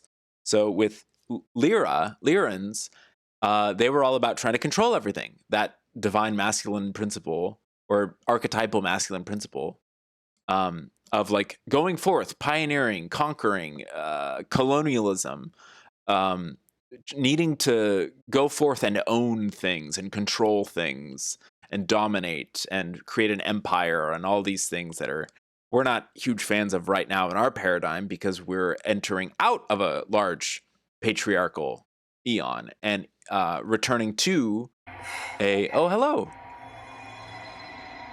Is my transgender friend here? Thank you so much, Video Health System, for the raid. Thank you so much. I hope your stream was very good. We was watching Flat Earth Guy. Cool. What did that guy have to say? Have you guys seen that Netflix documentary? Thank you so much for the raid, Video Health System. What is that? Cool emotes. Cool emotes. Shake it. Oh, that's cute. Several goblins in a skin suit. I don't know about integrating them. Well, if they're already inside the skin suit, then it sounds like you have integrated them. You've seen the Mark Sargent one. Is that the Netflix one? Where it's like, it's about two flat earth people finding love, like finding each other at a convention or something. You think you may need to read more into this? For sure, Kaylee. Yeah. This is a very intense reading. This is really cool because it's really like, yeah, behind the curve. This is really like, it just feels so like brutally zen to me. It's so like, just like emptiness and the paradox of being empty and full at the same time, the paradox of polarities being the same thing and yet expressing themselves as opposites. Parts work teaches you to integrate your goblins. For sure, there you go. Somatic stuff. And then surrendering to that paradox. So if there's maybe there's something in your life, like is this hitting on anything for you? You think it could be expanded more? I'm sure it can be. These are very infinite concepts. And I am not someone who's going to sit here and be like, here's how, this is how this applies to your life in terms of love or money or career or whatever. Like, unless you specifically ask me stuff like that, I'm not going to bring stuff like that up because it's your life. You're the one in the driver's seat. So what I love about a general, like, anonymous reading is just like, there are themes that come up and it's like, oh, how can exploring these specific themes right now in this way, in this context, maybe be of some service to you at this time in your life? My integration is poor. Well, it's a lifelong process. That's perfectly all right. Yeah, we were talking about, I don't know when you guys came up, but we were talking about the four suits of this deck. There's past, present, future, and parallel. All three of these are future cards, which is really interesting. They all have to do with like the transcendence of a civilization's obstacles. Like the obstacles of the Zeta had to do with all sorts of stuff like letting go of emotion, advancement of technology, prioritizing it over the natural world and things like that. Orion was all about war, conflict, oppression. Lyra is all about like control, very similar, but it like needing to own and needing to like explore and like it has that external expression of like colonial like domination, conquest, that sort of thing. Never stop learning, never stop changing, not until you die. And even then, you keep learning. It's my belief, but we don't have to go there right now. You can also choose to stop learning if you're done. That's something I learned recently. Not everyone comes back. Not everyone needs to. Not everyone wants to. You can do all sorts of stuff. You can do whatever you want when you die because you just return to the soup. Maybe if it's a future card, it can say a lot about the past as well. Exactly, Kaylee. Yes. Ultimately, like all categorizations mean each other if you like break it down enough. Is this in service? Does this serve you? I have to keep moving on the queue because I'm running out of time. But this is a very cool reading. I liked this a lot. Big fan of this reading. I just love how zen it is. Are you interested at all in Zen philosophy or Zen Buddhism, or I don't know? It has so many connotations depending on how it's talked about or who you ask or whatever. But like, I love the teachings and the themes that this brings up. Philosophy, cool. Oh my God, Spider Babby, thank you so much for the raid. Where am I? I'm afraid. Thank you so much. Why is that so quiet on my headphones? Testing. Thank you so much for the raid. I hope the rest of your Dark Souls, Elden Ring stream went really well. We're doing Galactic Heritage card readings, and I started real late in the day, so I feel kind of pressed for time because I know there's other people in the house who really want to finish the final episode of The Bear Season 3, and they're going to want to watch it with me while they eat dinner. And I am doing this right now.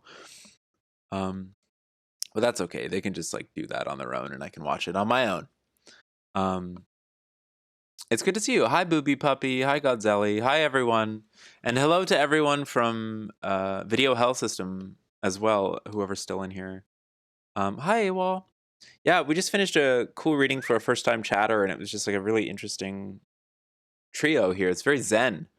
We have like the beauty of emptiness and the paradox that comes with that, the beauty of paradoxes, and completely surrendering to these concepts, where it's like, I feel like so often in a polarized paradigm, it's so attractive to pick this over that, or feel like this is right and this is wrong, etc., when all of it just sort of is. Oh, we don't need to skip you. That's okay. We don't need to skip you. I just really like to sink in on each thing. This is cool. Okay, I'm going to put him back in the deck. Hi, Sparkle Sprout. Sparkle Sprout. Sparkle Sprout. What's up? I just wanted you guys to know that you're loved. Okay, I'm small again. On-screen celebration? What does that mean? Is that a thing? Aliens. What is that? Oh, there's all these like new things. Message effects. I'm gonna select. What the fuck? How do I? Hello? Question mark.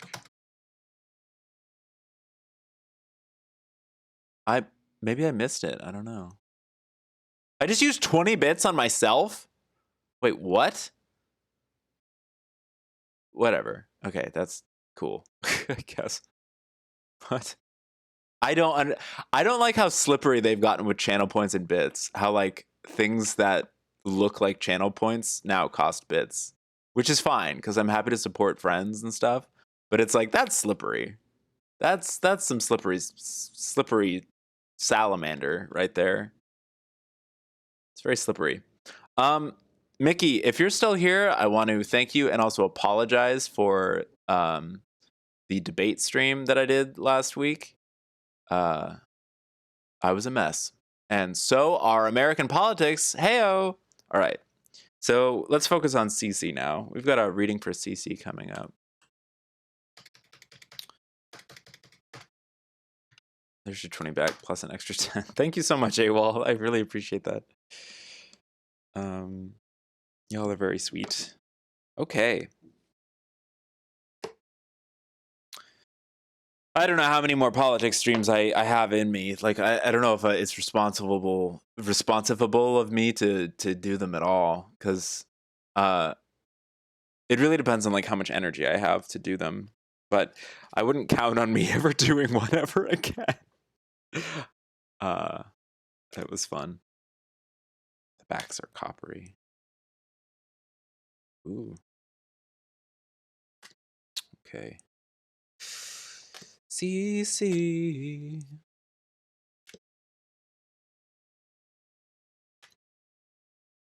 So if, again, for anyone who's like not familiar with these cards, you can do exclamation mark cards in the chat. It's, I call it Space Tarot, but that's like a crude simplification because tarot deals with space as well. This is the Galactic Heritage cards. They were developed by a channeler and author who I really, really enjoy, named Lisa Royal Holt. And they're just, it's 108 cards. It's all about cosmic shamanism. It's archetypal. If you don't necessarily believe in alien civilizations, you don't need to. You can take the information as like metaphors and allegories, and the information is generally pretty accessible. And I try to make it as accessible as I can because I know that every living human being has a different set of beliefs and a different perspective that they're working with.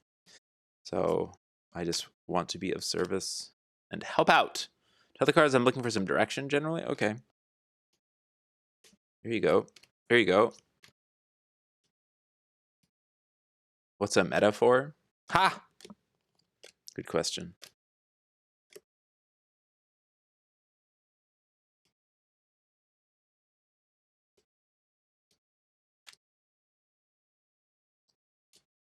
Okay. All right, I feel like they're watching the bear without me. That's fine. They can do that. That'll make me be less pressed for time. I can just enjoy the readings and do them at a leisurely pace. Perfect. Cece, are there two numbers between 1 and 7 that you want to type in the chat? I don't come to the Pander Sarah stream for politics. There you go. Of course, they are inherently woven into every fabric of our being, but do they need to be? It's all about perspective. 3 and 4, beautiful. 1, 2, 3, and 4. Talking about purpose, we got the solar plexus chakra and the heart chakra right there. There's a whole lot of direction there. You were talking about direction earlier. They do look shiny. It's a nice gradient.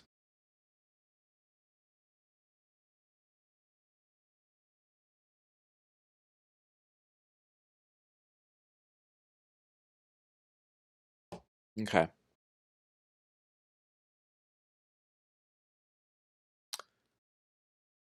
Recently watched Challengers and I really liked it because I always talk about like the metaphor of tennis, especially when it comes to like polarity or whatever, or politics, or just like two people in an argument or two people in a relationship. And they talk a lot about like tennis as a metaphor in that movie. And I just really enjoyed it. Really liked that movie. This is good stuff right here. This is really good stuff. I like you. Bottom, I like you. Bingo. I like you. I go until like a voice in my head like shouts at me to like pick the card. It's a fun practice. Okay, for CC, solar consciousness. Let's go. This is the higher self card. This is, oh my God, we're talking about solar consciousness and the solar plexus. You wanted direction? Well, you got it, baby. This is all about the higher self, connecting to the higher self. It is a direct like reference to your own self as your own spirit guide, your own oversoul, your own higher soul, whatever sort of hierarchy you specifically may believe in. I can't wait to read this because it's an exciting card to pull, and the fact that it was your first card is very stimulating. 34. Oh, also, you typed 34 in the fucking chat, and it was the first card that you pulled. Did anyone notice that? Sorry for swearing, but that calls for a little bit of a sailor's mouth, if you know what I'm saying. All right. Anyone else got semen on the mind? Oh boy. 34. Everyone calm down. Okay. Our solar system archetypally represents all the aspects of human consciousness. This is visible through astrology. CC. Oh my God. The sun represents our highest potential of consciousness, the higher self. This is the higher self card. You have pulled this card because either you already have a very strong connection to your higher self, or it is time now to develop that relationship. This is also a card of integration. Solar consciousness compels us to integrate our parts and become whole again. This process happens naturally as we connect with them and become the higher self. The process has begun. Ooh, very cool. This is a highly archetypal, powerful card, one of the most powerful in the deck in terms of personal evolution. It can represent the sun of our solar system, soul, or the archetypal energy of any sun or star. It represents the bright light of awareness or the higher self. This is the energy that guides us, a consciousness beyond human personality that is the awareness of all things, of all creation itself, excuse me.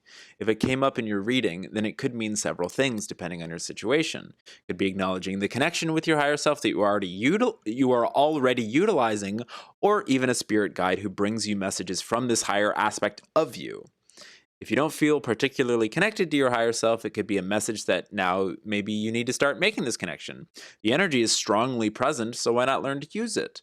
Your higher self is most likely sending a message to you, and it is likely you know what that message is, even if you don't want to fully acknowledge it.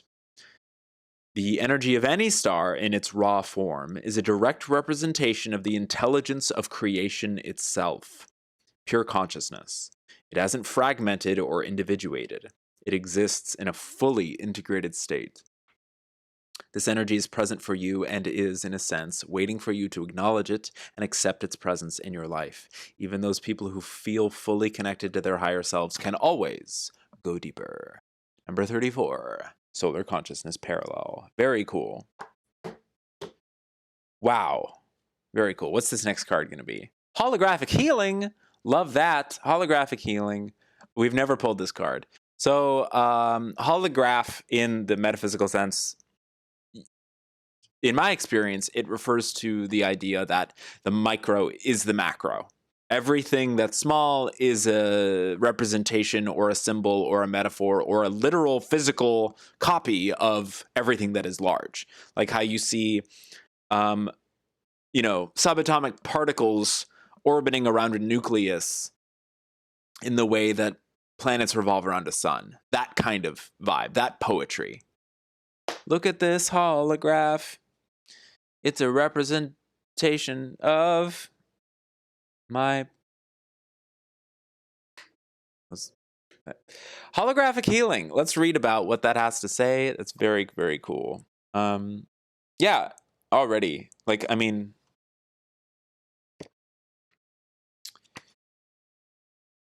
87.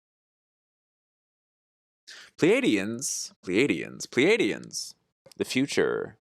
Pleiadians recognize that all consciousness is holographic. When one part of the hologram is influenced, so is the whole. And that is the foundation of Pleiadian healing methods. Like the example that I was given once was like, take a photograph, take a picture of an apple. If you were to cut a little piece of that apple, like if it was a holographic representation, the little piece that you cut would also contain the entire image of the apple instead of just like a tiny piece of the apple. It's like the entire, like kind of like how we contain like the entire universe inside of ourselves kind of vibe. That's like holographic. Perfect because I'm spending the weekend redoing my space and trying to incorporate more spiritual stuff into your day, like meditating, writing, blah, blah, blah. Very cool. Very cool. When one part of the hologram is influenced, so is the whole, and that is the foundation of Pleiadian healing methods. True healing for humans, physical and mental, emotional. What's up, nerd? It's good to see you. Reconnecting with my higher power or whatever's. Yes. Yes. Hi all, hooray. Hooray! Thank you so much for 6 months. Thank you so much, Nerd of Her. Thank you. Also, I spiel about this a lot, but like helping, like working on a local level, working on the self, working within your immediate circle has ripples and ramifications that spread out globally. Like that's holographic. That's like what that means. Like the energy that you can bring to your loved one during a dinner conversation can be like a representation of everything that's happening. Like, because we're all part of the same thing, etc. All of that kind of stuff. I hope that's coming through. I think I'm trying too hard there. When we influence one part of our beingness, the whole is affected. This card encourages you to see your life experience holographically rather than as a series of separate events. Did I already read this? Healing in the now or in past lives affects the entire you, the whole you. So each step you take toward your healing now will affect the entire hologram of your existence. Let's go. Doesn't feel like 6 months. I know, right? Heard of her. In the introductory material of this card book, the holographic nature of reality is discussed and how all beings are connected even while they are experiencing the illusion of fragmentation. This card refers to an evolved time stream of the Pleiadian civilization when they were well aware of the connectedness of all life, and their science and spirituality, which are the same thing, reflect this idea. As humankind moves into fourth density. Can I just repeat that just to be obnoxious? Science and spirituality are the same thing. Thank you. Full stop. So healing now could possibly benefit a future self? Wow. Yes. Yes. Oh, heck. I mean, especially if you think of well, you don't even, not even, before you die, but if you're talking about multiple lives or past lives or future lives, sure. I mean, thinking in a linear sense, like, isn't that why you would come back to heal the parts that felt unfinished, etc.? Who knows? There's an infinite number of answers for that kind of thing. Also, all past and future lives are happening right now. It's all in the present. Everything is right here and now. The idea that there's like linear time is an illusion which we experience, which makes it real to us. But from a like grander metaphysical presence, everything is happening right now, which is really intense and kind of outside of the scope of our perspective sometimes. Whoop, whoop, whoop, whoop, whoop. As humankind moves into fourth density, these holographic principles are beginning to be known as new healing methods that use the holographic principle are introduced. What? This card often comes up in readings for people who are healers, massage therapists, naturopathic doctors, and so on. If that is your case, then the card is acknowledging your healing arts and reminding you to always think of the whole. Think of the whole in healing rather than separate parts. Think outside the box. If you are not a healer and this card came up in your reading, it is most likely a reminder to apply the holographic principles in your own inner work. Never assume that there's one thing to be fixed that is separate from your whole self. Healing is a process that affects the entire being, the whole being. It says whole a lot in this book. So, prepare for your jokes and your japes. Teltran. And the true healing is a process that affects the whole being, and the true definition of healing is simply balance. Look at the whole picture. And once again, let yourself see unity rather than separation in all aspects of healing. What a beautiful reading so far. Mirror reflection. Of course, mirror reflection. This couldn't be more on the nose in terms of like connecting with holographic healing, tapping into the higher self. It's all us. It's all you. All that you see outside of yourself is you. Feels good on the whole. Holy mole. Amazing. 99. What an amazing. Both future cards and then a parallel. Very cool. One of the reasons for the fearful Zeta encounters humans had in the past was so we could look into the reflection they represent and see ourselves. They were a major force to help humans confront their species' fears. They show us ourselves, the full journey of human consciousness from fear to love and to ultimate reunification with the source. This card asks you to begin looking at your fears as a reflection of what you need to see. Don't look away. As you look fear in the eye, you can begin to see transformation and that you have all the answers you need. Let fear transform into love as the Zetas did. Awesome. Awesome. Awesome. I'm going to read some of the commentary. Yes, whenever we meet a true enlightened being, that being becomes a clear mirror in which we can see ourselves, the beautiful and the ugly.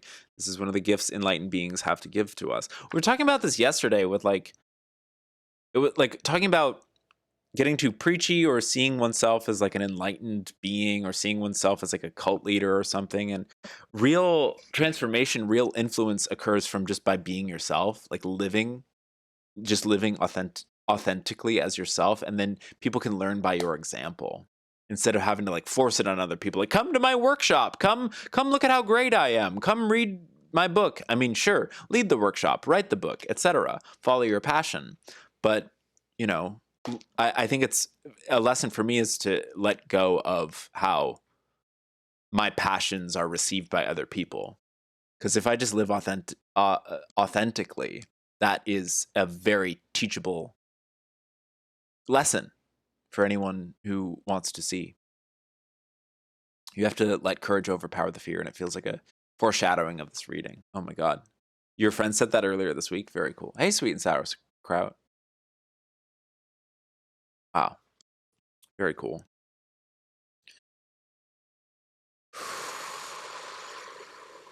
Yes. Because the Zetas as a species experienced and confronted their deepest fears and desperation and nearly did not survive, they were able to purge their addiction to polarity and separation, integrate their fears, and awaken. Most likely, this card might be suggesting that you begin a spiritual process of truly confronting and healing your fears and allowing them to transform you. This process cannot be postponed indefinitely if you sincerely wish to evolve. Conversely, the card might be acknowledging your recent success with this very process and that you have made a shift. So, congratulations. If you feel a connection with the Zeta species, it may also be acknowledging that connection. Go within and ask your higher self what, if anything, you need to confront. A direct reference to the higher self. And then be willing to clearly see its reflection. This revelation and the subsequent healing that comes from this process can be deeply profound. Don't look away from the mirror reflection. Beautiful. Beautiful. Does this serve you, CC? This is a gorgeous reading, very powerful. Wow. Wow. This is very validating of thoughts you've had all week, and I'm really excited to put some of this stuff into practice. Cool. I'm so happy. I'm so glad. Yes. Cool. The last reading of tonight, I think, will be Cadence because I gotta go eat food, and I want to keep it like relatively short. This is really powerful readings. Thank you all for being here for these. It was fate that you started late, but you got home, and yes, that's why I'm glad that I did this on a Friday. I'm glad that I started late because I'm like, oh, I'm gonna get different people today. I'm gonna get different energies, different people. That's really exciting. It's super cool. Oh, I love these cards. Oh, I love doing this so much. It's very interesting, and it helps me as a person, and it helps other people as people, hopefully. I love you so much. Hello to you. I am the Crystal Skull. Hello to you. How are you all? Okay. So cadence. Cadence, cadence, cadence.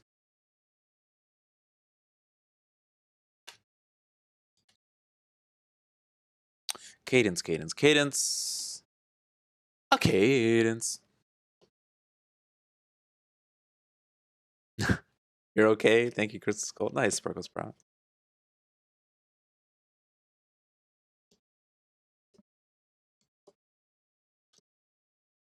Monster CC, thank you so much to gifting a sub. To CTT. Monster CC and CTT. Thank you so much for gifting a sub. I really, really, really, really, really appreciate it. That's really kind of you. Thank you. Thank you. Happy Friday. Yeah. Happy Booby Top Friday for anyone who was in Galuigi's stream earlier. Whoo, sheesh. Whoo, sheesh. Whoo. So stupid. Ah, that sort of jumped out. We might kind of... I'm going to leave you off to the side. Whoo, sheesh. Any who sheeshers in chat? That's the spirit, Sparkle Sprout. Cadence, is there anything like specific you'd like to focus on, or would you just like a general reading? And we can see what the themes arise. More of a shoe weesher. Honk shoe. You know what I'm saying?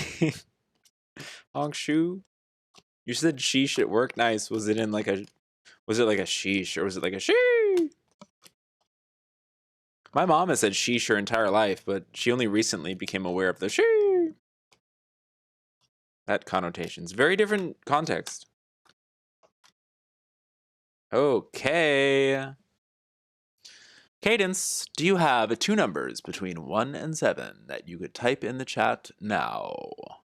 Scoo-doo-doo, scoo-doo-doo-doo-doo. Scoo-doo-doo-doo-doo-doo. Scooby-doo-doo-doo.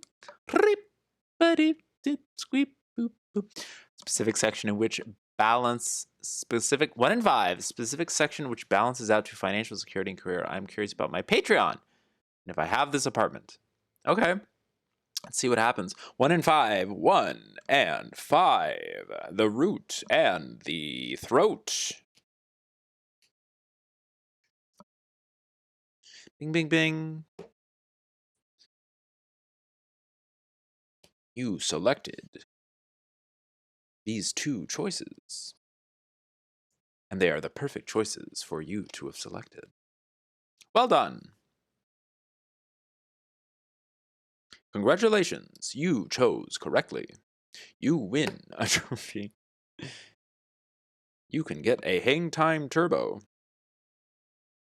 Any CTR fans in chat? Woo, sheesh. You, I like. You're hiding. Okay. These are the three. These are the three. Missing link? Is there something missing? Does it feel like something is missing when there's really never anything missing at all? My God. Specific section which balances out of financial security and career. Thinking about lack? Fuck. Who's throwing their chanclas in chat? Realign their chanclas. That's really funny. That's really funny. That'd be a really great shirt for like Mother's Day. That sounds like a gift, like a bumper sticker you'd buy your mom for Mother's Day. Sounds like a.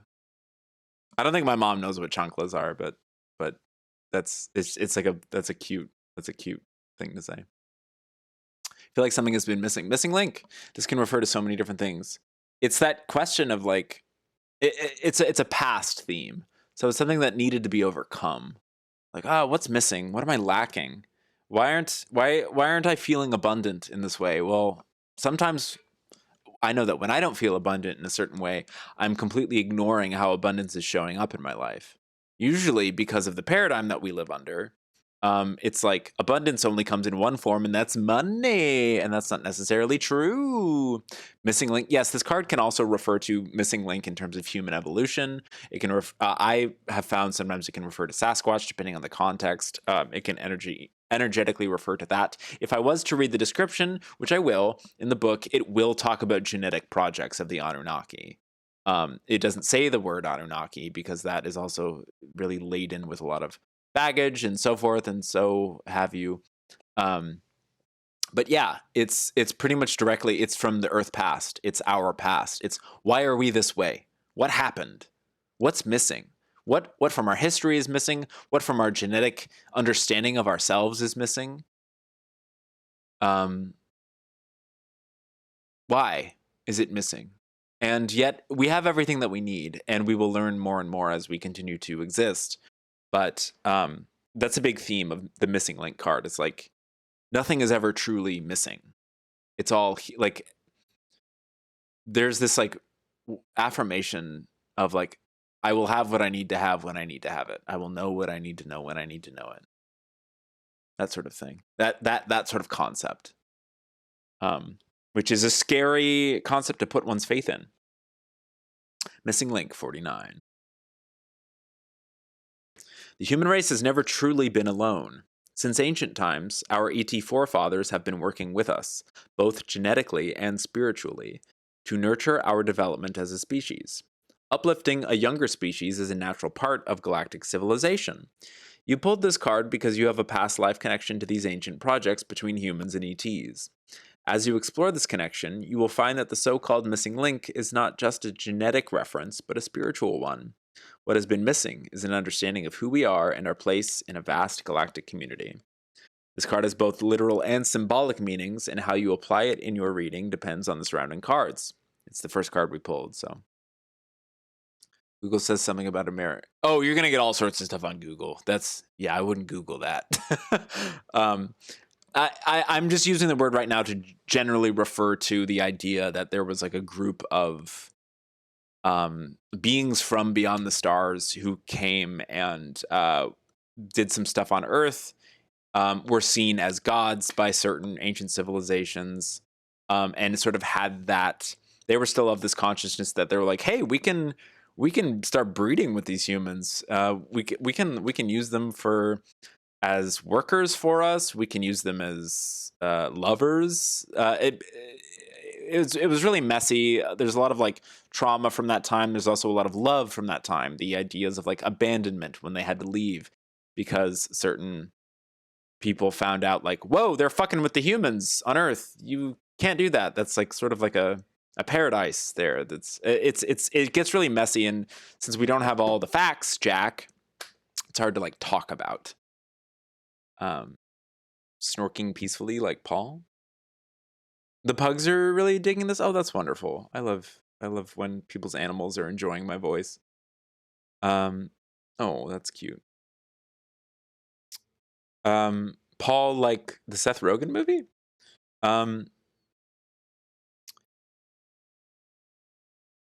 Yeah, Ancient Aliens talks about it a lot. And that's also why it's controversial to bring up, because a lot of people think Ancient Aliens, well, isn't that like uninformed racist show? And it's like, okay, that's not what's like, like already you can feel the knot of polarity like twisting up. It's like, okay, that's one way to interpret one aspect of like that TV show. I don't like to talk about it for that very reason. But I will, because it exists and it's popular culture. And it is the only popular culture that most people have to reference when it comes to ancient genetic projects or ancient collaborations.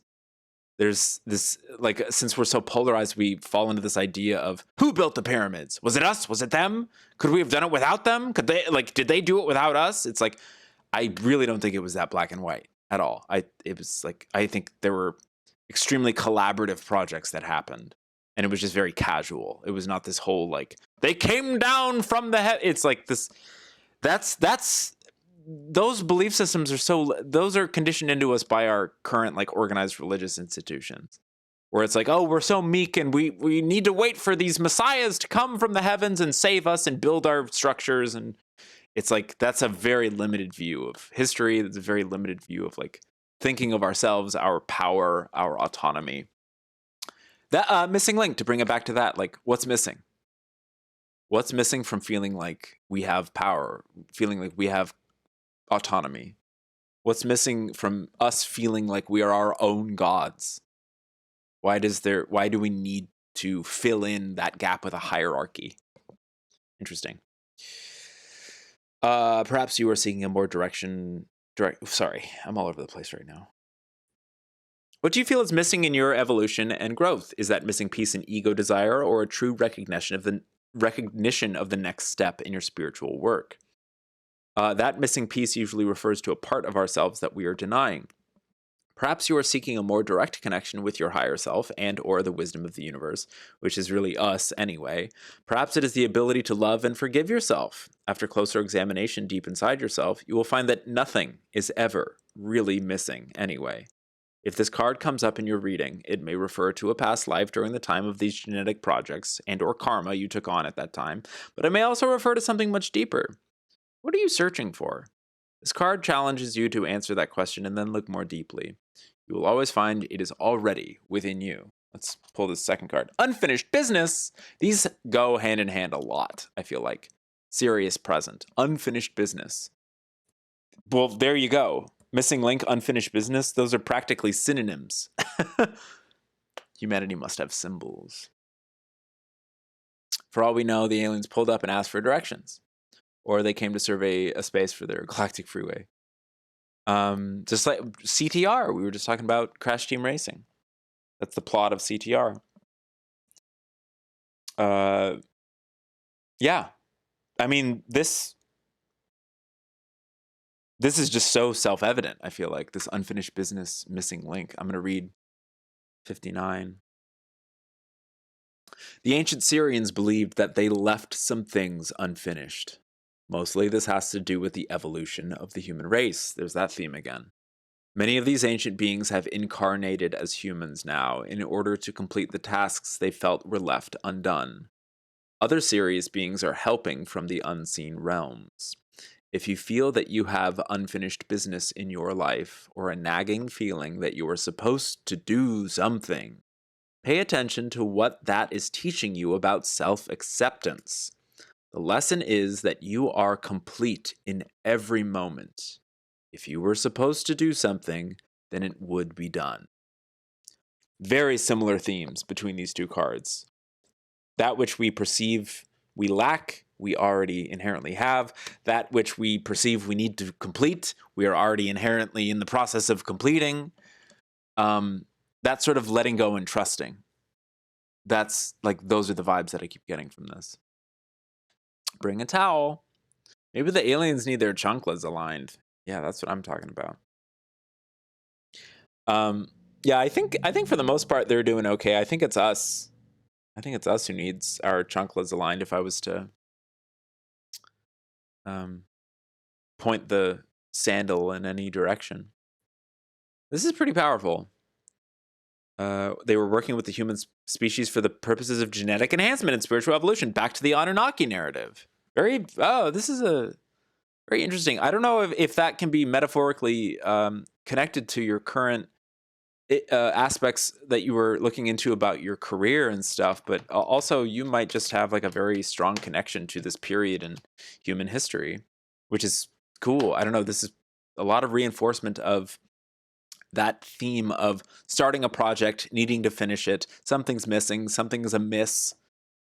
And yet it is always being done. The project is perpetually being worked on.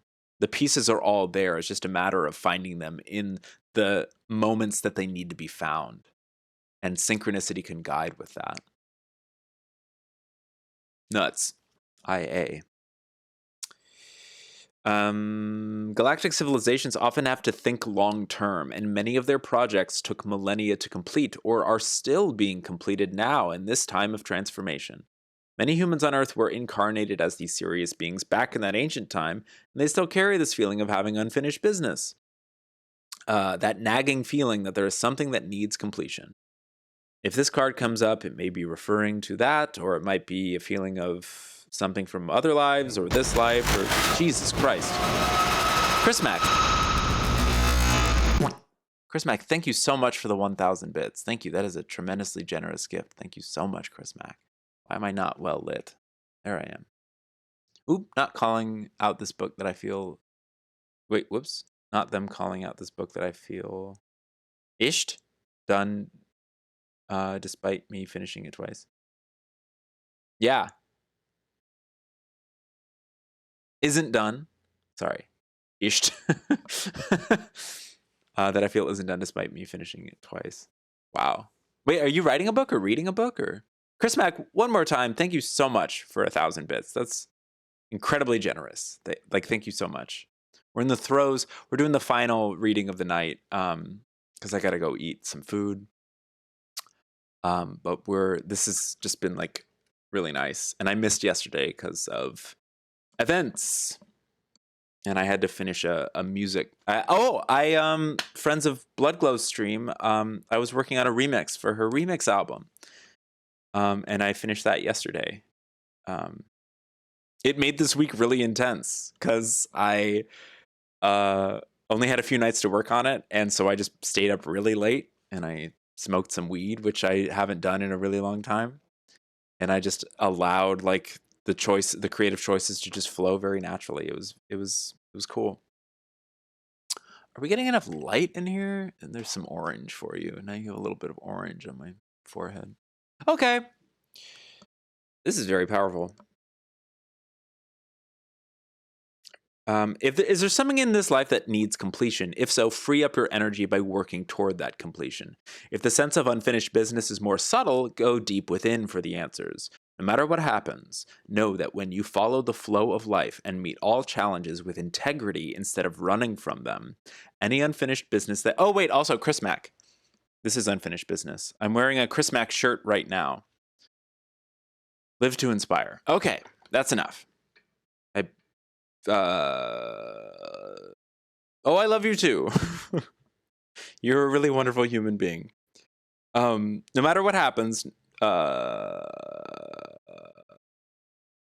any unfinished business that is carried has a tendency to resolve itself easily when you meet the challenges with integrity instead of running away from them. It is only when there is resistance that we postpone the inevitable. Keep that in mind as you navigate this human life. Yeah, I really like this shirt. This is from Chris Mack's Foundation. Chris Mack, feel free to link that in the chat if you wish. Oh my God! Chris, thank you so much for the 3,000 bits. Holy macaroni. Holy macaroni. Thank you so much, Chris Mack. Yes, please follow that link, the Erica Legacy, wonderful foundation. Hi, Benjis. You're probably the first on the bits. Somebody gave some bits today. Oh, well, yeah, you've definitely given more bits to me than I think anybody else. There was this crazy postal worker from Australia like 5 years ago who kind of like love bombed me a little bit, and I'm still kind of reeling from that. But I think, Jesus Christ. Okay. Thank you, Chris Mack. Thank you so much for the another 6,000. Well, 7,000 now. One for each chakra. There you go. That's a tremendous amount of bits. Thank you so much, Chris. Thank you. I really appreciate this. Yeah, I got this shirt at that link, Live to Inspire, because I think about that constantly. This jumped out at me because we've brought this up a lot today during the stream, but like there came a point, and I just brought this up in therapy like earlier this week. There came a point when there was like a sincere conscious decision to live in order to inspire.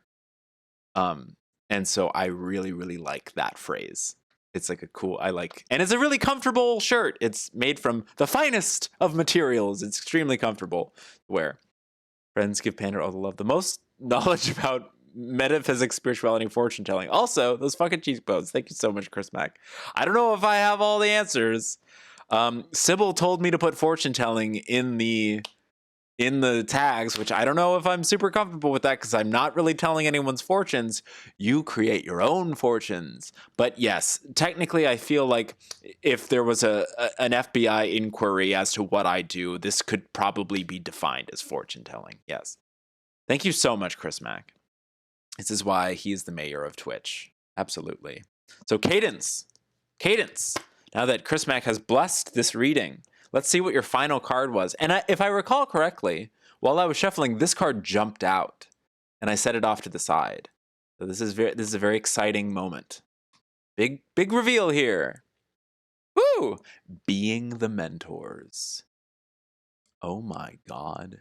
There is so Earth future. So that refers to a time in the Earth future where, you know, we become the UFOs to someone else. We become the spirit guides to another civilization. We become the angels who appear in the dreams of other people. Being the mentors. Not being dementors, being the mentors. The mentors.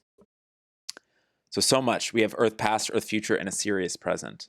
This is a very cool trio right here because all three of them immediately to me have to do with that era of teaching, of forming, shaping, the unfinished business that the serious beings who were here during that old time felt when they had to leave, and then humans were all alone It's like having a classroom, like having to leave them with a substitute teacher for like 12,000 years. Like, shit. And then like kind of checking in on them over Zoom, like, is everyone okay? Like, are you still following the curriculum? And the syllabus has been thrown out the window. Who knows where human civilization is going? So yeah, I'm kind of all over the place right now, but like being the mentors. This is so cool. Let me read from the book to see what we can glean from this, because this is really cool. I like this a lot. 77. Chris, thank you so much for your generosity. Thank you so much. Very sweet person. Very, very, very big heart.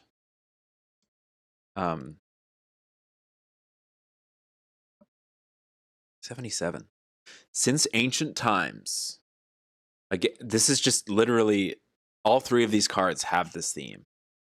Since ancient times, our planet has had non-human mentors who have helped us through our evolutionary changes. Eventually, humankind will be mentors for other, lesser evolved species we will encounter in the universe. But even now, we have the responsibility to spiritually mentor those on Earth who ask for our help without forcing it. You may be called on to do this in this life because you have done it in other lives and on other worlds. Trust in your ability to help others, even if you think you don't know how. I want to say that again. Trust in your ability to help others, even if you don't think you know how. Let your words and deeds come from your heart. That is all you need. It's beautiful. Awakened species all know that the process of mentorship and apprenticeship is a natural part of evolution. For millennia, evolved species have mentored lesser evolved species as a gesture of love, respect, and welcoming to the galactic community. Since the ancient days on Earth, evolved species mentored the early humans, and they still continue to do so, even though currently those mentorships are mostly done quietly. Humans, once awakened, will be called on to pass along this service to another lesser evolved species. I'm not a huge fan of this whole like more evolved, less evolved language, but it's for the purposes of expediency. I think that's just what we're using right now. If this card came up in your reading, it may have many meanings. It could be referring to a mentor who works with you now, human or ET, and is a role model for you. It may also mean that you need to open to this type of mentorship, or it may mean that the universe is asking you to become a mentor for another person in your life. Look to the surrounding cards and your life circumstances for further clarity.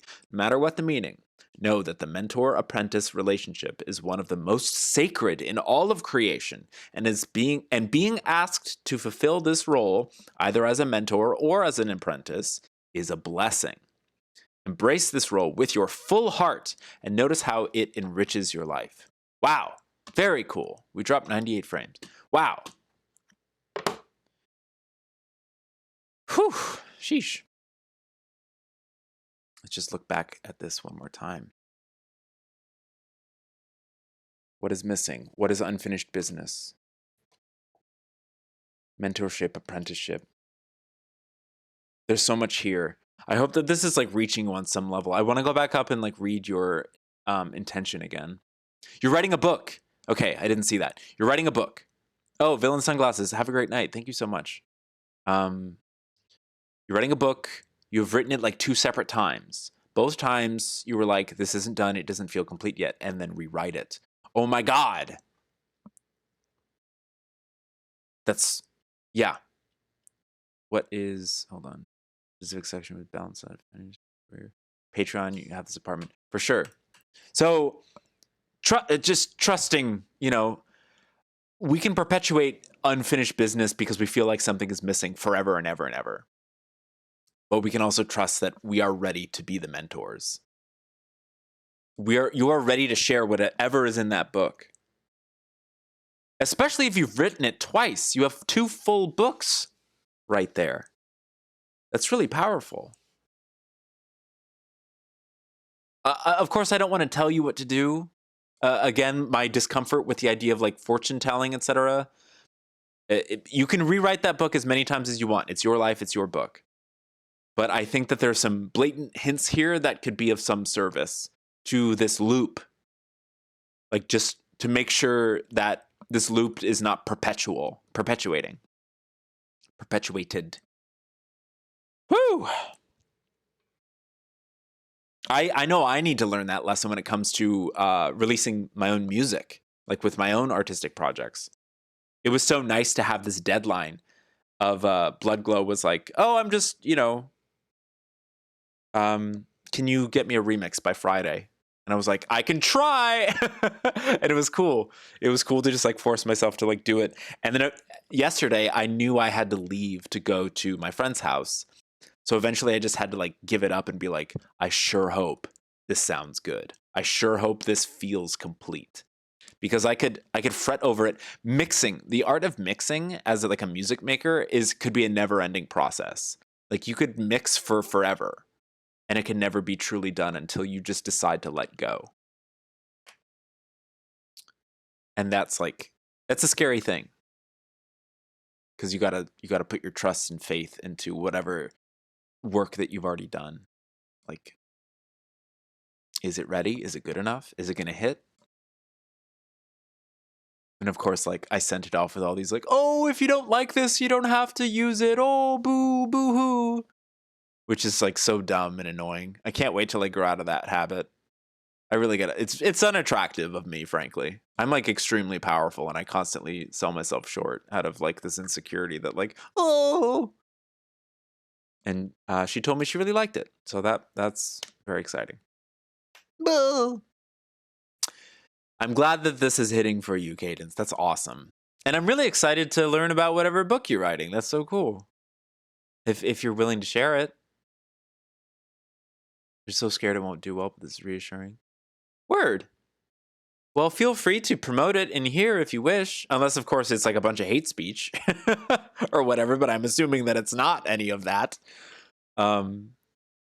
Yeah, because I feel like the communities that we have connections to here want to be of service to each other, want to support each other. Like I inherently just want to like, because I like you as a chatter and I've seen your spirit in other people's chats and stuff. And it's like, oh yeah, I would promote something you're working on. Sure.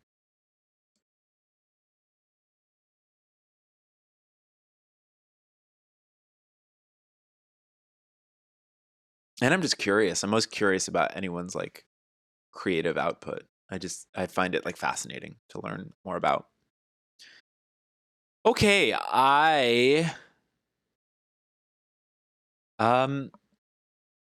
do we have time for one more? If like I feel like I should stop. They're like well underway with the finale of the episode. Oh, of course, Cadence, yeah. Well, Villain Sunglasses left. They would like one next time.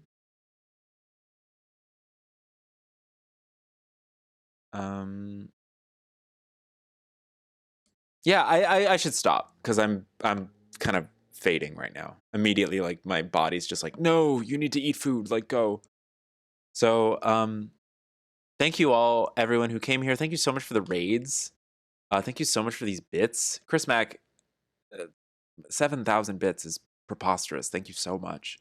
Really, really, really appreciate it. An author in our group is very cool. Yes. We have several really, really talented writers who come and frequent this chat. I try not to like call them out, but sometimes it does come up. Speaking of which, a really talented writer that I know, Monster CC, gave out a community sub. Thank you so much, Monster CC. That was awesome. Nerd, thank you for resubscribing. 6 months, let's go. That's half a year. AWOL used 30 bits to gigantify a Zeta. Kaylee used 40 bits to gigantify a Zeta. That's so cool. I used 20 bits to figure out what message effect meant. And Villain Sunglasses followed us an hour ago. Thank you so much. Spider Babby with the raid. Kaylee followed us. Video Hell System with a raid. Awesome. Apathy Squared. We started off the stream with the one-person raid from Apathy Squared, so that was very cool. Have a good night. Thank you. You too. I'll see you guys on Tuesday, unless no, I'm really busy tomorrow. I don't think I can. I probably won't see you guys until Tuesday, unless I decide to do like Monday. Eventually, I'll probably do more than just Tuesdays and Thursdays, but right now, that's a schedule that works for me. So, yeah, I love you guys. Should we try to find someone to raid?